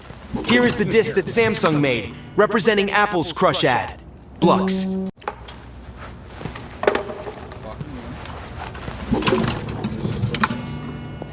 Uncrushed but working instruments on the ground. Look, he's putting his freaking channel. Yeah, because he invented this. Yeah. Not even his ad.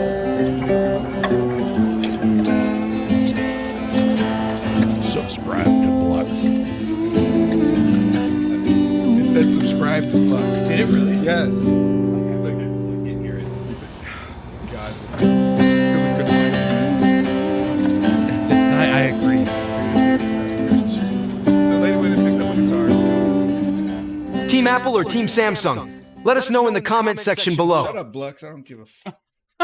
You fucking suck. The amount of people that do this on the internet and make money from it is astounding It's to me. frustrating, is what it is. Okay, I get it. So that's a great. That's a good clapback, right? That's a great. Yeah, that's perfect. Yeah. So, anyways, though, so Apple came out and apologized for their ad, but here's the thing: they left it up. Oh, of course they did. Do they care? No. Why would they? Yeah. So they're just like, Okay. Well, I think of South Park and Time Warner. They're just like, I'm sorry. I'm sorry. And see, I thought of The Simpsons. Any publicity is good publicity. Them talking about Apple is just going to get people to go watch that ad. And then most people are going to be like, Apple's better anyways. I've learned of something that Apple does that no other ad company does, though. They will DMCA take down their old ads. Really? Yeah, they do not want other people seeing their old ads because there is a previous ad, literally the one before this, that was of like a girl going and picking up and playing with a bunch of different instruments and things. And it explains the same point, but in a very, I guess, traditional sense, not in this like dystopian crush you, look what you get sense. I still have not seen that Apple ad. So Okay, just think of a bunch of instruments, crush your iPad. That's it. It's that simple. So, but like, are they saying it's being crushed into the iPad? yes. It everything's there. It crushes it, and then it opens up, and there's an iPad sitting there. But like, I don't understand the message behind that. I don't understand. Look at all these things you can do with the iPad. It's actually very that, and that's why I said about in the question, is it on the nose? Because on the nose is insinuating here that like they're taking all these different things and putting it together into one device, and that's fine. That's normal advertising for a smart device. That's the point. So there's people on that side of the fence, and then the other side of the fence are the people going, "This means crushing creativity. This means crushing artists." This and it goes hand in hand with what we've been saying on the internet now for the past couple of years.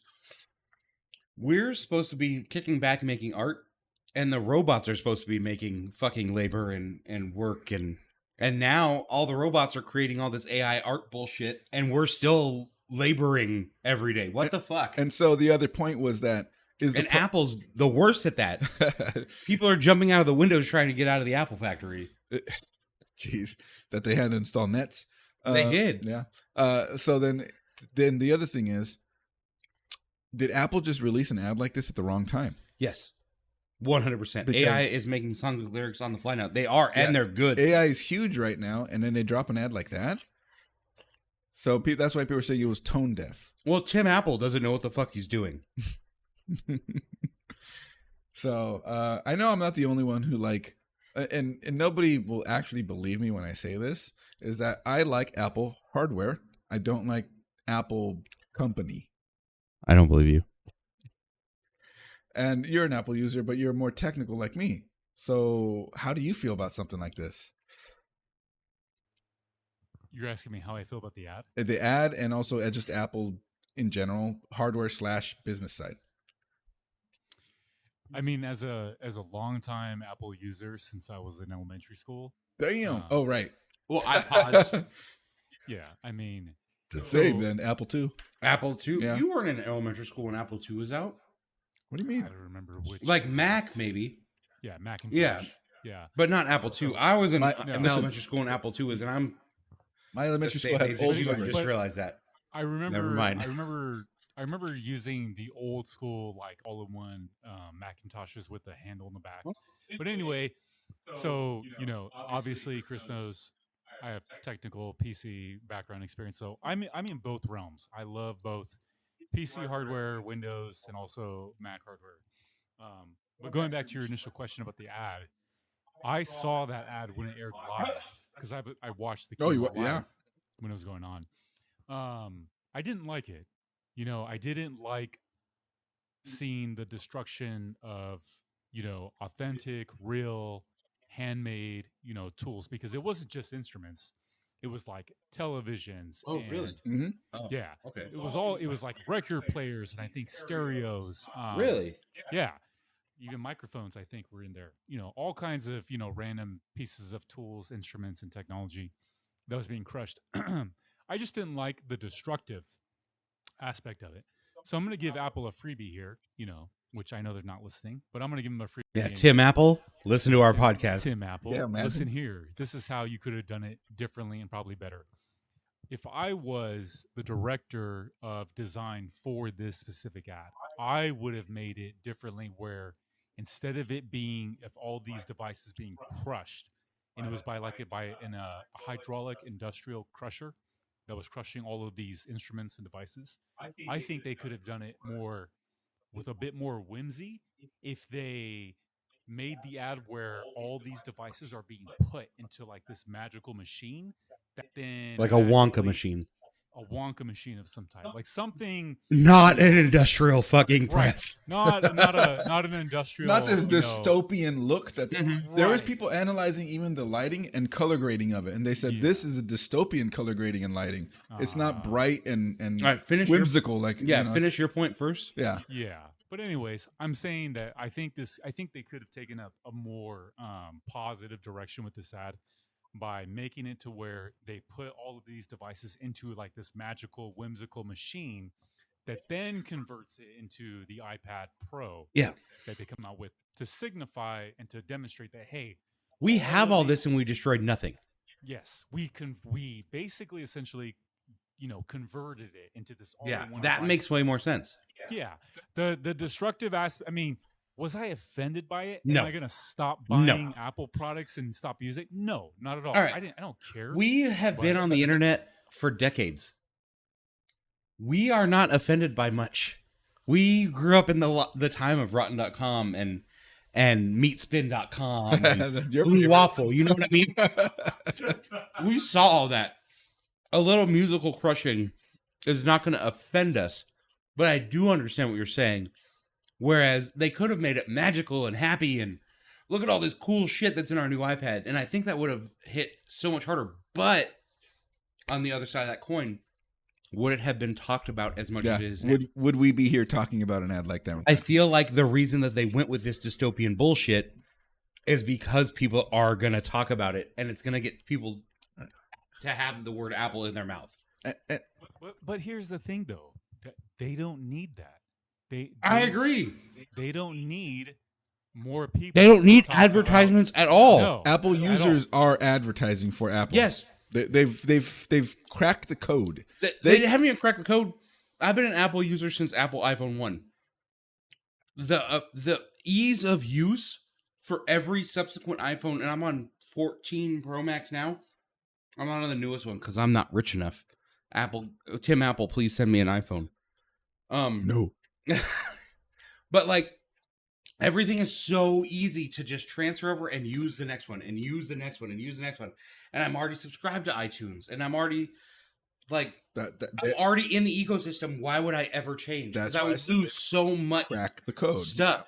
Like, why would I ever use Android, even if the hardware is a little bit better, even if the phone is a little bit nicer? But my iPhone already has everything that I've ever needed ever on it. Yeah, can I add to that? Yeah. So here's the thing. Like, I am walked into the wall garden. As you know, as a technology enthusiast, someone that is, deep in IT and deep in this, the tech sphere, there are a lot of great things I love about Android phones. Yeah. Like I love the fact that there are so many different manufacturers, there's so many different ways that you can customize and spec out your phone the way that you want it. Yeah, but do you need it? No, I don't. Like, to me, mine is perfect. My phone is just a utilitarian tool. It is just a tool. You get to watch naked ladies and text your wife. Look, the illusion. I want to say just text my wife. I just tried to catch him up. It didn't work. The illusion of choice is what people like. Yeah. But then when you actually give them the choice, they don't want it. They will settle on one. And that's why it's Apple versus Samsung, not Apple versus Samsung, HTC, LG, Motorola. Rabbit's right. You have the keys to get out, but you won't. But the truth is, like, when it comes to that whole conversation, Android users aren't sitting there trying to convince Apple users to switch. It's always the other way. No, it's not. It's always You're always like, you should get a Samsung. You should get an Android. Your text wouldn't be green if you had an Android. You could text them. You could have whatever color text you want. I've never said any of those things. I never talk about that. Everybody always tells the Android users, you should switch. You're the one who caused the problem. Like, you are the ones that caused the problem. No. And that's the hill I was. Because if I'm texting Joseph, all our shit's white, green or blue. Look at this guy. Yeah. And me that other color. Pictures all I want, and he gets them. Every time I send you a picture, it's fucking a picture. Either way, Tim Apple did give our family a free iPhone 15. I forgot. Kat's sister-in-law, or no, my sister-in-law, Kat's little sister, bought an Apple Pencil from Best Buy, and they sent her an iPhone 15. So they got it wrong. Yeah, and then she said, "Hey, I was supposed to get an Apple Pencil, but I got an iPhone 15," and they said, "Just keep the phone. We'll send you the pencil." So she has a free iPhone 15. That's how I got a GTX 970 the year that it launched for $100. She got the iPhone 15 for an Apple Pencil. How much is an Apple Pencil? $140? Probably more than a GTX. I paid for the GTX 970. I believe the newest, just regular standard Apple Pencil, it's USB Type C. That's $80. Oh, and so the new Apple Pencil Pro, I believe, is $120. And it's only compatible with the new shit. I have no idea what she got. All I know is she ordered an Apple Pencil, got an iPhone 15. That's awesome. But yeah, and they told her to keep it. But yeah, the cool thing with that graphics card story was that it was a box that was sitting on my old coworker, who I work with Geek Squad and with him. And it was sitting, he lived in a house with a few other guys. So everybody would just ignored this box that was sitting in the front thinking it was the other guys. It's the other guys. A month goes by and they're like, and then they finally decide to get down to it. Like, whose is this? The name doesn't match. Like, whose is this? And they find out that it was from Newegg. It got sent to the wrong address. And because a month went by, it's already done. Like, the person already like, hey, I never got my shipment. They got their own. And then they go, okay, well, let's be good. And I'm going to just try to send this back to Newegg then. Newegg said, we don't want it. It's already been handled. Mm-hmm. They've already maxed it out on their system. So I'm like, bro, how much you want for it? And he goes, I don't care. I just wanted to go to a good home. I'm like, $100? I'm a good home. Yeah. At first, I had just gotten a 770. And I know nothing of these numbers. I didn't want it. I got one from 2 years before that one, essentially. Okay. And so I upgraded to an old one already, not the current one, because I was on a 660 Ti back then. And and I know you know that one. Fantastic card. Yeah. Fantastic card. Yeah. Those were the days. Hey, Joseph, do you want to come in and be up here? Those are the days. Here, we're going to have Joseph come up here really quick. He's going to go step out for a second. I'm going to go make a pee-pee outside because I have a penis and I can do that. So what ended up happening was that he actually told me, I just wanted to go to a good home. And I said, you know what? I'll look for somebody. I didn't actually like immediately try to jump on it. And so then I thought about it for a day and I'm like, that's huge actually. What do you want for it? And he goes, I don't know, $100?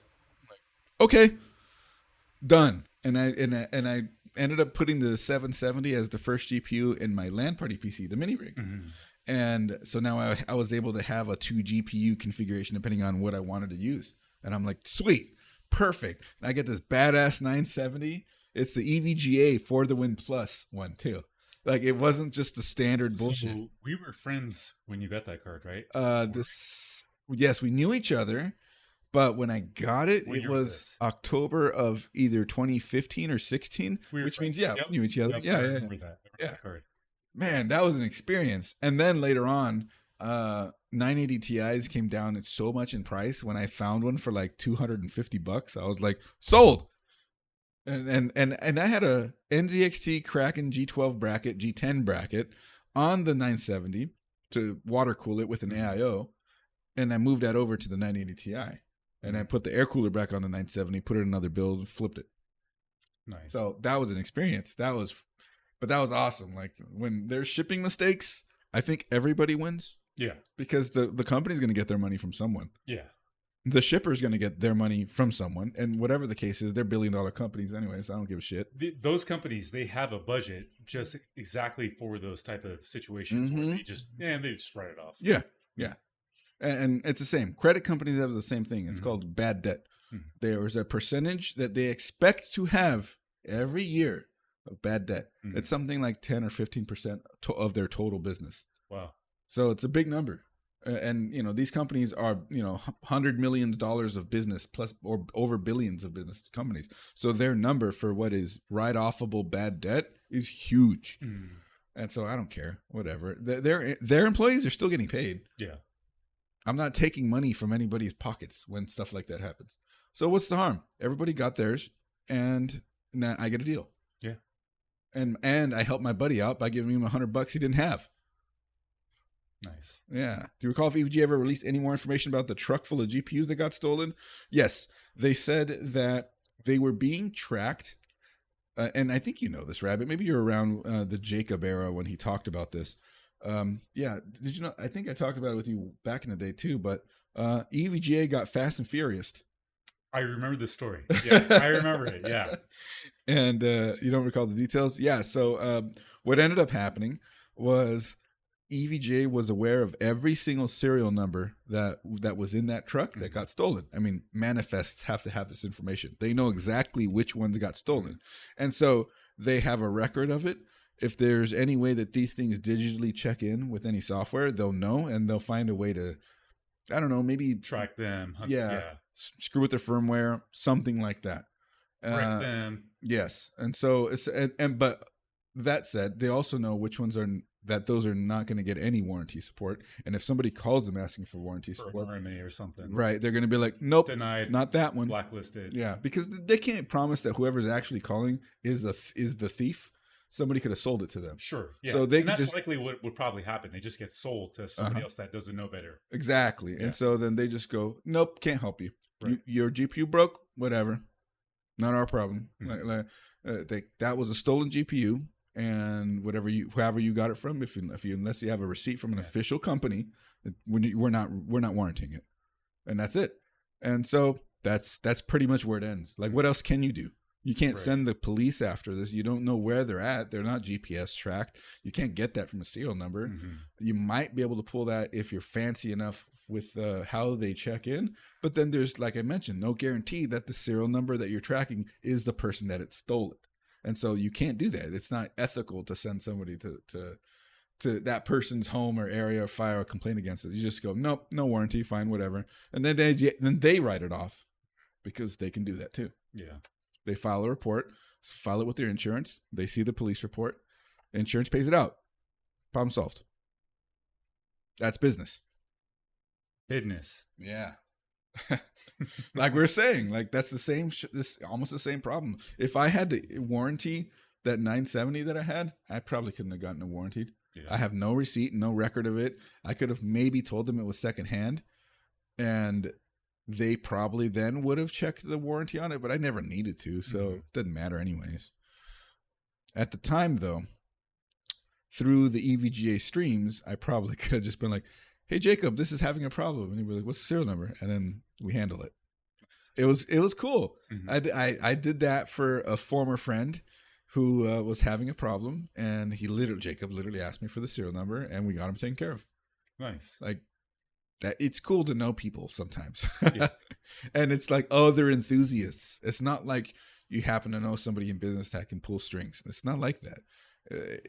Jacob is one. He's one of us in the sense that this dude is a hardware and graphics and gaming enthusiast first and foremost, and that's why he ended up getting hired with NVIDIA directly, and his title is evangelist. That's an official title. Wow. I don't know if they created it for him or not, or if it existed before that, but really it's just tell everybody how great NVIDIA is. Right. And that's the job. Yeah, and coming from the audience that, or, you know, the demographic, the type of people that are buying those products, they don't want to hear some BS from some marketing person. They want to hear it from an actual, you know, hands-on enthusiast that's playing the same games as them, that's as excited about the products, you know, just as much as they are. Yeah. So, yeah. Yeah. And when I met this guy, like literally the first 30 minutes of conversation I had off camera, like right when I walked in and talked to him, and we're looking at all the different hardware at the EVGA facility, was like talking about their old motherboards, all the crazy tricks they had to do with the earlier gen motherboards to support quad SLI on a platform that couldn't do it. It was amazing. Like I'm like, man, he's one of us. 100%. Nice. And he stands for the cause of the hardware PC gaming enthusiast scene. It doesn't matter if you think people like he's picking a side because he works for NVIDIA. No, he wants everybody to enjoy the scene. You just happen to work for a company that will pay you to promote that. That's it. Yeah. It sounds like a fantastic job. And it's remote. Oh. The world shrunk though when I found out something though, Joseph. I found out that somebody very close to him worked where I worked. Actually, worked at Ontario Montclair. It was. I'm like, are you kidding me? So this person that was last name Freeman, what was actually like connected to that one? Connected. And it was true. I ended up like talking to him at LTX, and he goes, "Oh yeah, you didn't know that?" And I'm like, "Yeah, that's crazy." And it was literally, I found that out the month that I left. That's how it goes. Yeah, because I didn't work at that school. A different tech worked at that school, and then he came up one day and told me, he goes, "Do you know who this Freeman person is?" And I'm like, "I know the last name, Morgan." And well, no, listen, my Freeman, Morgan is very close second. Gordon is the first. Gordon Freeman. Okay, have you guys heard? Hold on, Joseph have something to say. Half-Life 2? Yes. Yeah. The free man. Have you guys heard of the yellow box fish sticks? No. Oh, Rabbit says, well, does Jacob travel often? Paid travel. Yeah. I, until like 6 months ago, thought it was the Gordon fisherman that made the fish sticks. Oh, the guy with the yellow raincoat. Yeah. Yeah, yeah. It's the Gorton fisherman. It's a T. Is this a Mandela effect thing? It is, because I thought it was the Gordon fisherman. No, I'm not even, I don't know which one it was.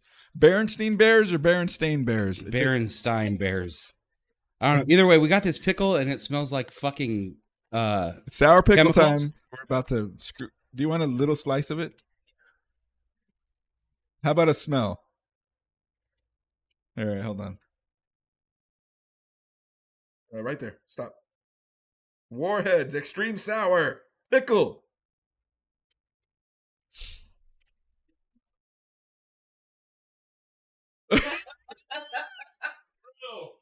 And he didn't turn the camera on before he did that. We missed that whole thing. All right, so before we get this pickle, I'll take a slice. I don't want even. No, I gotta take a little sip. Oh.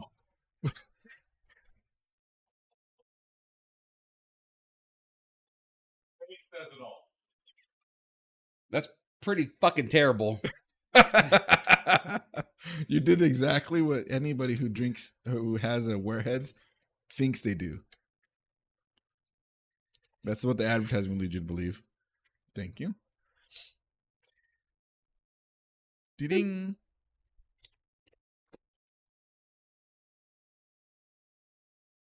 Oh, First impressions. It's yeah. a normal pickle with chemical taste. Yeah. It doesn't taste good at all. It tastes like cardboard, pickle soaked in cardboard. It does. It does not taste good.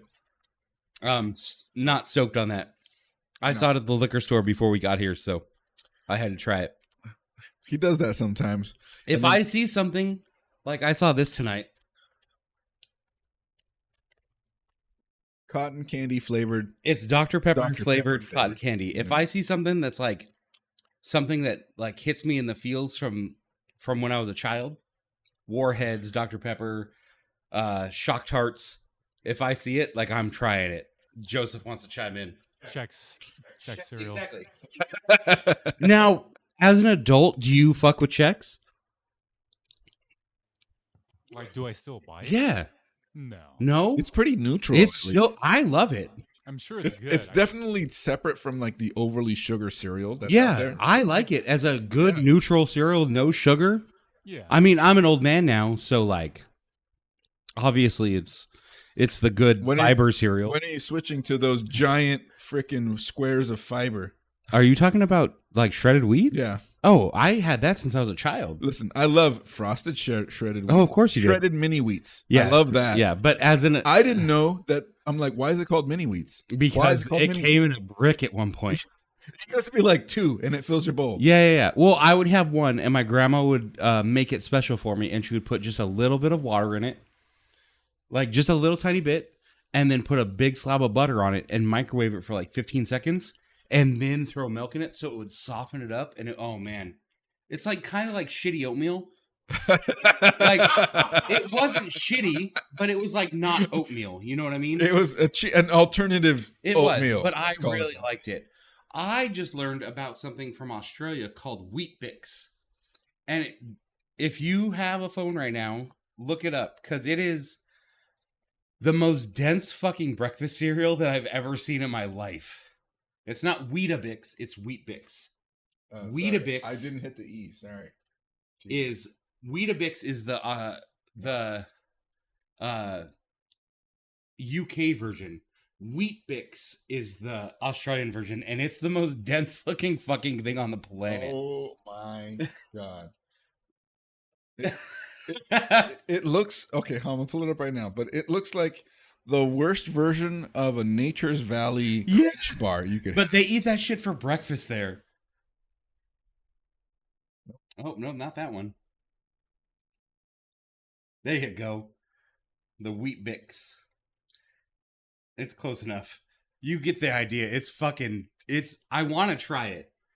I really want to try it. That looks good if you like have coffee. Yeah, like you Like- dip it in your coffee. Yeah, But kids go crazy for it. There's like a whole jingle and everything. Crazy for Wheat Bix. It's that's gotta be kind of like that. It's like that. It's like Australian kids love Wheat Bix. It's Wheat Bix for breakfast or something like that. It's like the 1-800 Cars for Kids jingle, but Oh yeah. Also, never watched the movie Unfrosted on Netflix. It sucks. I watched the movie MILFs Get Frosted on Pornhub. No, totally different. But I'm telling. Okay, it has Seinfeld and a shit ton of other recognizable comedians. Oh, it's the one where Michael Andrews makes his re-debut, right? Yes, that's who I'm thinking. Yes, I think so. Yeah, Kramer, who said the oh. N-word. You know what? I stopped watching the movie. You about an stopped hour. watching a movie? Yes, I said this shit sucks, and I turned it off. Really? And I went like 45 minutes maybe into it. Oh. I really gave it a chance. There was one chuckle. Everything in that movie is set up to be comedy. None of it lands. I feel like that was Hubie Halloween for me. I didn't mind Hubie Halloween as much. I thought it was lame. I didn't think it was As great. a Halloween super fan, Yeah. I thought it was lame. I didn't think it was great, no. But it was also like modern day Adam Sandler. It Yeah. was like your bar is now down here. Like Happy Gilmore too. okay, I have feelings of that. I have feelings as well. I want it to be good. But part of me doesn't want it to happen. I feel like Happy Gilmore can't happen without I can't even think of his name now. Oh yeah, Chubbs. Chubbs, but what's his actual name? Because he just recently passed away, and he was the heart and soul of that But movie. here's the thing: he passed away in the movie. True, but he came back from heaven, and he was end of his stories. His circle is sort of closed. close. I Yeah, get that bringing him back would be more of an Easter egg, sort of a fun thing, even if he was alive. But it's not necessary. yeah, and like, look, dude, I have all the admiration in the world for what Adam Sandler does. He just makes movies to where he can hang out with his friends for months and party and have fun. He can even bring back former stars, like And have killer soundtracks. yeah. He does have. All of his classic movies have just bangers. Yeah, they're pretty big. Because Hubie Halloween was like the first time he got, was it Julie Bowen back? Yeah, because that's a big name. The mom from Modern Family, his co-star from Happy Gilmore. I understand who it is, Yeah, but it's not a big name. not as big as Adam Sandler, sure, and that's probably why that worked. Also, can we talk about the fuck you that Adam Sandler has always done to red carpet events? Because that makes me happy. Oh yeah, he just loves his comfy clothes. He just What's wrong with that? literally shows up in basketball shorts and giant t-shirts. He'll show up with his co-stars, who obviously most of the time are women, and are just made up, wearing specific designer clothes, heels, shiny, everything made up, and he's just in his What a jackass. basketball shorts and a sweater. So he's just keeping it real. Yeah, I love it. yeah, That's great. and I'm with him. Especially the shorts part. And can we give it to Adam Sandler for casting some of the Guess hottest guy. women as his love interest in literally every movie that he's ever in? He makes it work, and his wife is in those movies too, which is crazy. Because we're gonna have another Big Sips. Let's see. Ryu Dragon said the heart and soul was jackass guy. Yeah, but you didn't say it like that. I did, kind of. Either way, we're gonna have Big Sips. These have a okay. Come on. Look, all racist. No, Oh. you don't need to say anything. We think it's gonna be grape. No, That's all you need to say. it's all racism aside. Ugh. Gold top. It's called purple. Big Sips Purple Punch with gold top. This is definitely You know what they're leaning at. Otherwise, they would have called it purple drink, and it would have been on the nose. Yeah. I get it, but I mean, like, whatever. I just think it's funny because they're definitely we're the complete opposite of like moths to a flame. This is see-through purple, so it's a little wonky. Hold on a second. I need to put another layer in before I What? get to this. Listen, and then after this, there's gonna be buffalo wings on top. What do you think I ordered at Applebee's, Joseph? Extra wet buffalo wings. And this guy thought extra wet would be like, Applebee's buffalo wings, gross. And then I'm like, I'll get them extra wet, and you'll see different. Yeah, they're actually really good. But wonton tacos, don't ever take them off the menu. Yeah, at wonton Applebee's. tacos is the heart and soul of Applebee's. Have you ever had wonton? What's your go-to at Applebee's? Do you have a go-to at Applebee's? Can I guess? There's a certain steak dish we had one time. It was like, I don't know, was it a New York strip or something steak? And you're like, one time we had it, you're like, that was awesome. And then we had it again another time, you're like, that sucked. Like it's you never. It was at a different Applebee's too, so you never expect it to be the same. But yeah. Yeah, I don't know. My wife and I, we usually just get their 2 for $30 deal or Okay. whatever. They have some pretty good food on that one. The Yeah, two they for do. it used to be 2 for 20. 2 for 20, yeah. And I used to love the triple cheese mac and cheese with chicken tenders on top. Oh yes, that was my go-to. It was the Yeah. tits, dude. That's like what, chicken parmesan, like their version of it. You get I mean, extra food. sure. Yeah. I'm just saying, like, you get pasta, you get chicken. Like, Yeah. The idea that it was 2 for 20 though, and me and my wife could get an appetizer, that and one dessert to share for $20 was insane. Like now you can't sit down at Applebee's for less than $30. well, you could like you said, 2 for 30, right? And that's still depending on what your order is at McDonald's. Like if I order will no longer go to McDonald's. if I order a number 1 Big Mac, fries, drink, I don't even upgrade. I just get they say medium. $18. They say medium or large, and I say small. I don't even know why you guys ask. Like I just say small. They have it. They won't tell you it. No. And I say small, and they're okay, and then they do it, and then I'm like, also six nuggets, and I'm fucked. That's like a $19 lunch. Yeah. Yeah, because I don't have the app. Yeah. Yeah. Also, listen to me, you stupid fucks. We don't need an app for everything. I'm so sick of having an app for everything. I just went to a restaurant that I've never heard of, and they had an app. Stop. I don't need to sell you my info for free. I miss the days of now. Now I just miss the days of the coupons. Wait for the newspaper, get the coupon, go get your food. Yes. Now it's like download the app. Look, it's easy. You don't got to wait for. No, I don't want to put an app on my phone. No, because then you know what I like, and then you email me things that I like. I don't even care about that. For you, I guess that's extra bad.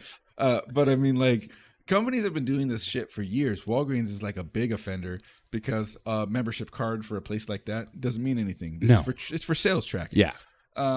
But then when these fast food places start doing it with apps, come on, dude, just to get discounts. Mm-hmm. And you know, I fell for one once, and I got sucked into it for like. Oh no! It was 7-Eleven. Oh no! I have a 7-Eleven account, and I enter my thing every time I go, and I have like 32,000 points. Oh yeah! Couldn't even tell you what the points are for. A 7-Eleven account. Yeah. I have no idea what it's for. Never would I thought that I would hear such a thing. Oh yeah, it's great because after 7 scans, you get a free. After 6, you get your coffee for free on the 7th. Okay. And that's why I use it because I was always getting coffee there. Okay. So it's whatever. But the promotion that got me into it was get the app, and this week you get a free coffee every day. And so I just went and got free coffee every day, and after that, I just kept doing it. And then I discovered something that was actually quite nice, is that their hazelnut coffee, which is only served from like 8 a.m. to 11 a.m., is insanely good poured over ice. Black. Nothing needed. It tastes almost like marshmallows. It's crazy. I mean, it has all the sugar and shit added already. No, it's literally black coffee. It's just brewed like normal coffee, comes out black. There's nothing else in it, really. They take the pack, they put it in, it brews black coffee. Okay. I mean, I guess it could be a pre-mix in a bag. It is. Yeah. There's 100% additives. No, but when I say it tastes like marshmallows, it doesn't taste sweet like marshmallows. There's another flavor there that reminds me of like it. hazelnut? Well, yeah. Which, sure, true. But whatever the case is, that was awesome. It's a great coffee. And then eventually every now and then I'd be like, oh, I can get like a free chicken roller. I love the chicken rollers. Fuck, do I love Buffalo those things. chicken rollers. Yeah. I can get a free taquito. It's a chicken hot dog. But it's not a hot dog. I can get. They have like a cheeseburger one. Yes, the It's good. cheeseburger big bite. Yes, Mechanically separated hamburger in a log. and so I Fuck thought, me up, dog. I thought for a place like that kind of works. But I'm like, I really don't want to do that for every place I want to go to. It's literally everywhere now. And I really like Stater Brothers because they never had one. Now they Recently, have one. Yeah. Now they have one. Yeah, I get the emails all the time because Olga signed up for it. Oh no. There's a little button on the emails now that say unsubscribe, and I just hit that on every single email I get. I can do that.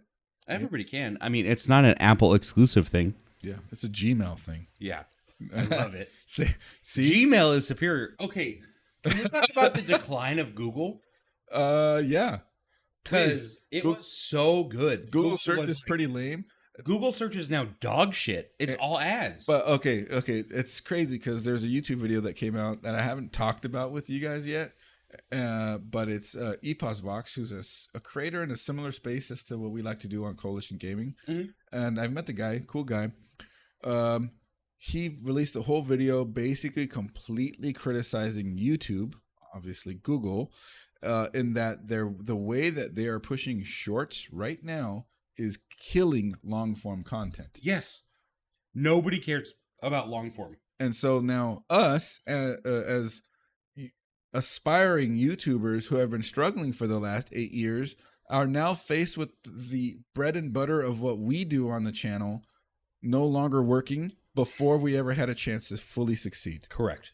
And that fucking sucks. Agreed. That's all I have to say about that. It's pretty rough, dude. Like, because we love long form content. Like, I'm going to be candid with you guys, but like, I hate long form content. I will almost never watch long form content, be it TV shows or YouTube videos or movies. Like, give me a 15-second blurb of what your whole idea is, and I'm stoked on that. But like, I love creating long form content. I just don't like consuming it. But creating it to me is fantastic. I love it, and I wish more people would like and comment and subscribe on all our videos. When it comes to technical conversation, you can't do everything in 60 seconds. No. I can't show you how to set up OBS in 60 seconds. You can. I can show you parts and that will add up, and then you can do the whole you're thing. pretty proficient at OBS. I can't do it in 60 seconds. I think you can. Yeah, but then also get to pull a stream key and set your bit rate and do all that stuff at the same time. It's to fit that kind of content into a 60-second box is difficult. Is possible, but it becomes more work than it is to just make it the normal way. And YouTube is just going, screw your normal way. We want our way. Yeah. And that's it. Well, because they can always put an ad at the beginning and end of the shorts. Yeah, and then it doesn't pay the creators well because the pay for shorts is worse than long form content. Sort of. I mean, I got people who have been doing because shorts you have to get way more views, and the technical content can't do that. That's the problem with niche content is that you will never reach. Chris showed it. Did he? The EPOS Vox video? No. It shows why TikTok is the new medium. Right, he's catching up. Yeah, yes. Sure. Okay. But the man made me lose my train of thought here. Short. What was I saying? The pay on shorts. Niche content is already hard to succeed in. If you're in tech, the majority of the population that watch content aren't going to be watching that content. No. And then you narrow it down even further into short specific content, and it just gets worse. That's why somebody like Mr. Beast can succeed, because he produces content everybody can enjoy. Yes. And that's the way. But the way isn't the way that everybody is going to want to be able to succeed in, especially if you're competing with a guy like Mr. Beast. Yeah. And then if you're in niche content, like technical content or computer tech, whatever, like this, you're already fighting an uphill battle to begin with.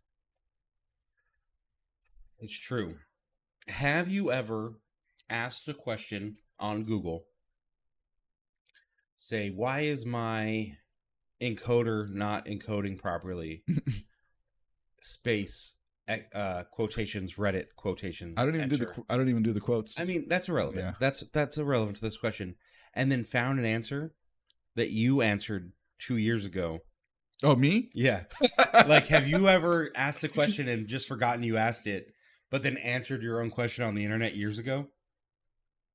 I have not. Oh, I saw a video about that today. I thought it was hilarious. That's my knowledge. I have it in me. So I don't. Because somebody they had some problem with a video or something, and they asked Reddit about it, and the person that they grabbed the answer from, they went to go reply to them, and it was themselves.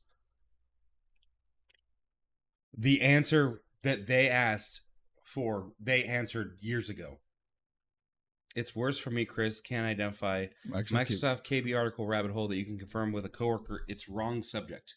Happened to me this week. Oh my god! All right, big sips. Purple. That's right. That is terrible. Yeah, that's worse than the other one.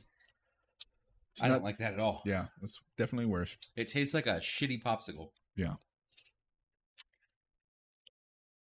You know what's funny though, along that topic still, is sometimes I'll get one of my coworkers, my previous coworkers from the last job that I worked at, and he'll have a question randomly because he's an enthusiast, but he's a different kind of enthusiast, and he stops in sometimes. You may have seen him. Whatever the case is. He's a guy that's major into like sports, talks about stats in sports more than I could even care for. It's crazy. He knows all the numbers, but then he knows tech, he knows computers, like he knows the details, and then sometimes he has questions and in those fields. And when he puts those questions into Google, he sometimes sends me a screenshot. He goes, "Hey, I was wondering about this, and look who I found." It's you. That's close. That's close. Like I only care about one sport, And it's not even a mainstream sport. The Puppy Bowl. UFC is pretty mainstream. It's the most mainstream of MMA, but I can go to Vegas during a UFC event, and it's not going to be packed. I would say my sport is much less watched. NHL? Yes. No. Yes. Compared to MMA, it's more, but I don't think it is. This time of year, maybe because it's the playoffs, but normal NHL games, I don't think are viewed more than UFC. bare knuckle fights are more fun to watch. I agree. But Luke Rockhold just had a bare knuckle fight in Dubai, and it was dope. That was a good fight. It was a good fight. I thought Schilling was going to kill him, but I guess Schilling has been on sort of the downslope since a knockout to another guy. I feel like Luke Rockhold's been on the down. He has, and that's why I thought Luke was going to lose, because I know who Schilling is, and I know that standing up, Schilling is going to kill anybody, but Schilling now is not Schilling then. Oh. I just watched a fight with Chris at my house while we were installing my new computer. I couldn't tell you who was fighting, but we assumed the other dude was going to win, and the dude that we thought was going to win got kicked in the face 3 seconds into the match and died. No, he didn't die, but he died. The record, okay, they were advertising one of the guys' total fight time in like 8 fights in the UFC was not even 3 minutes. He goes in there and he knocks people out, finishes the fights immediately, and then the other guy that he fights is just like nobody that seems to stand out at the moment, but they're both up and comers. Yeah. Right. And then the fight starts and then the fight ends.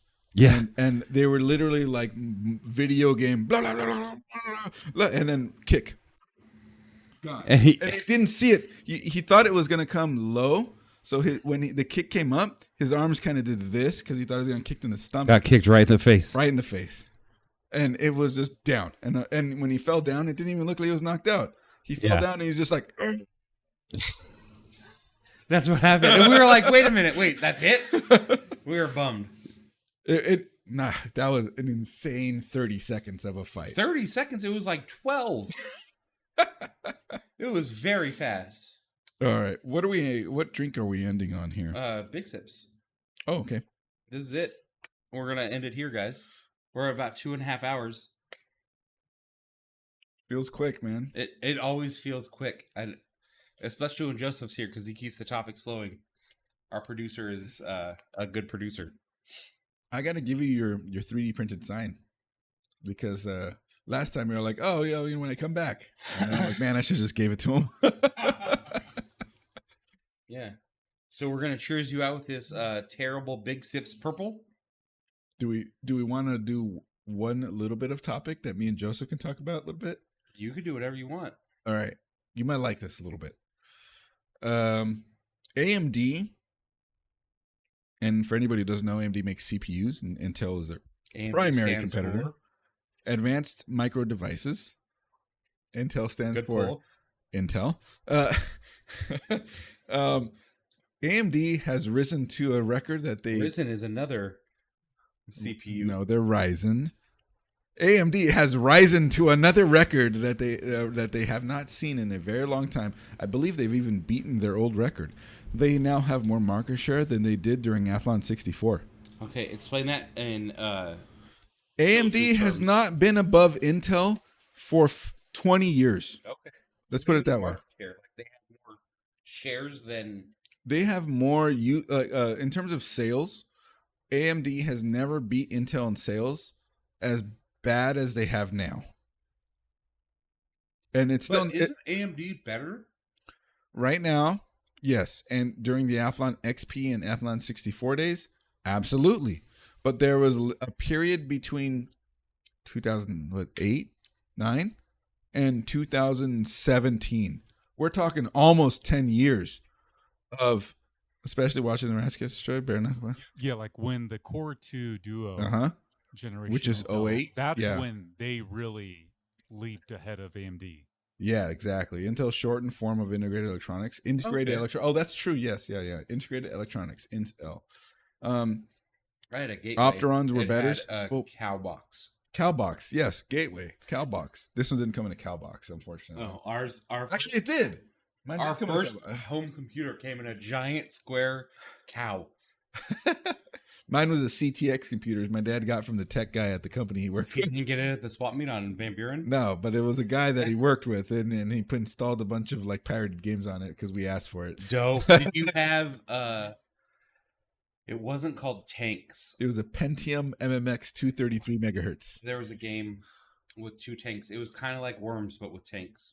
Irrelevant. Keep going. All right. AMD is better than Intel. So Balsonic's saying Opterons are better. And Opterons are great. Socket 939 was that was the days of Opterons being like the Xeons for the AMD side. You got to be on the screen for this because he's talking to you about all this stuff. To turn it on. Yeah. Because you're the one that understands this. Okay, I understand like the companies, but not like you're familiar back in the day with Socket 754, Socket 939. The earlier the first rendition of Athlon 64 was Socket 751. It was only single channel RAM enabled, but they did that because they needed to push it out the door.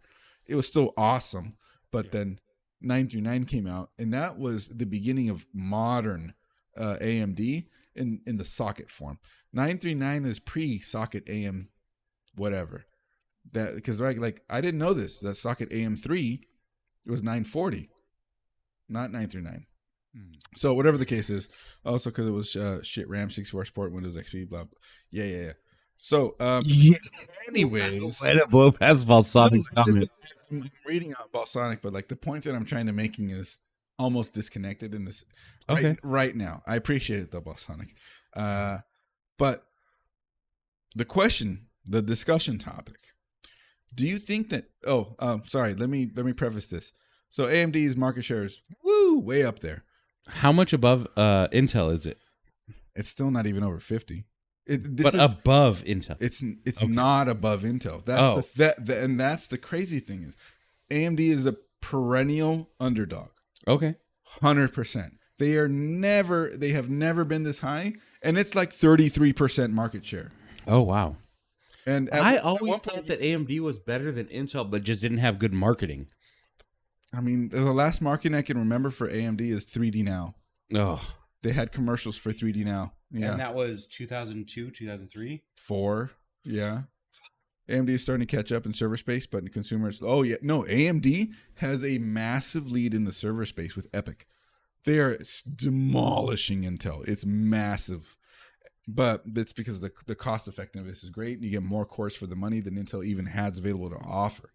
Every empire must fall. Yeah, it's true. But Intel already fell once, and then they came back. Did Intel fall? Yeah. Athlon 64 days saw AMD climb to a majority that they never had. And then now they fell back down, and they haven't been able to recover, and they've been climbing back up since then. And now and I know what I said earlier doesn't add up, right? But that's what it feels like. And now they're at the point where it looks like they're going to do it again. And Intel just dropped the ball by releasing their newest CPUs. And when people put them on motherboards, the CPUs in stock form crash. And when have we heard this before? Never. Pentium 4. Oh, I never heard that. Pentium 4, the press hots. Pentium made CPUs. Sorry, Intel made Pentiums that ran so hot they'd throttle themselves. Really? Yeah. It was stupid. They were trying to compete with AMD by just pushing gigahertz. And AMD was like, no, we have a better way of doing that by improving instructions per clock. How efficient the CPUs were. And Intel said, no, let's just crank the gigahertz. And they made their CPUs just fail under that. The extreme room heater, Intel i7 gold samples.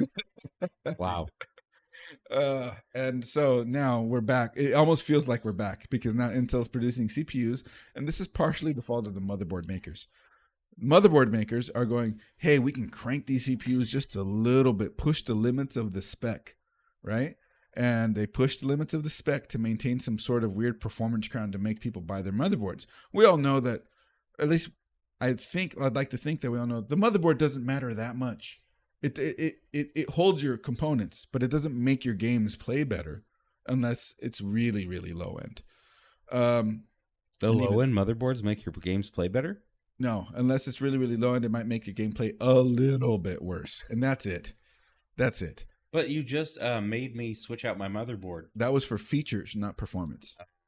And that's really what it is. You sell your motherboard based on the features you can offer over other companies that don't offer it at the same price point.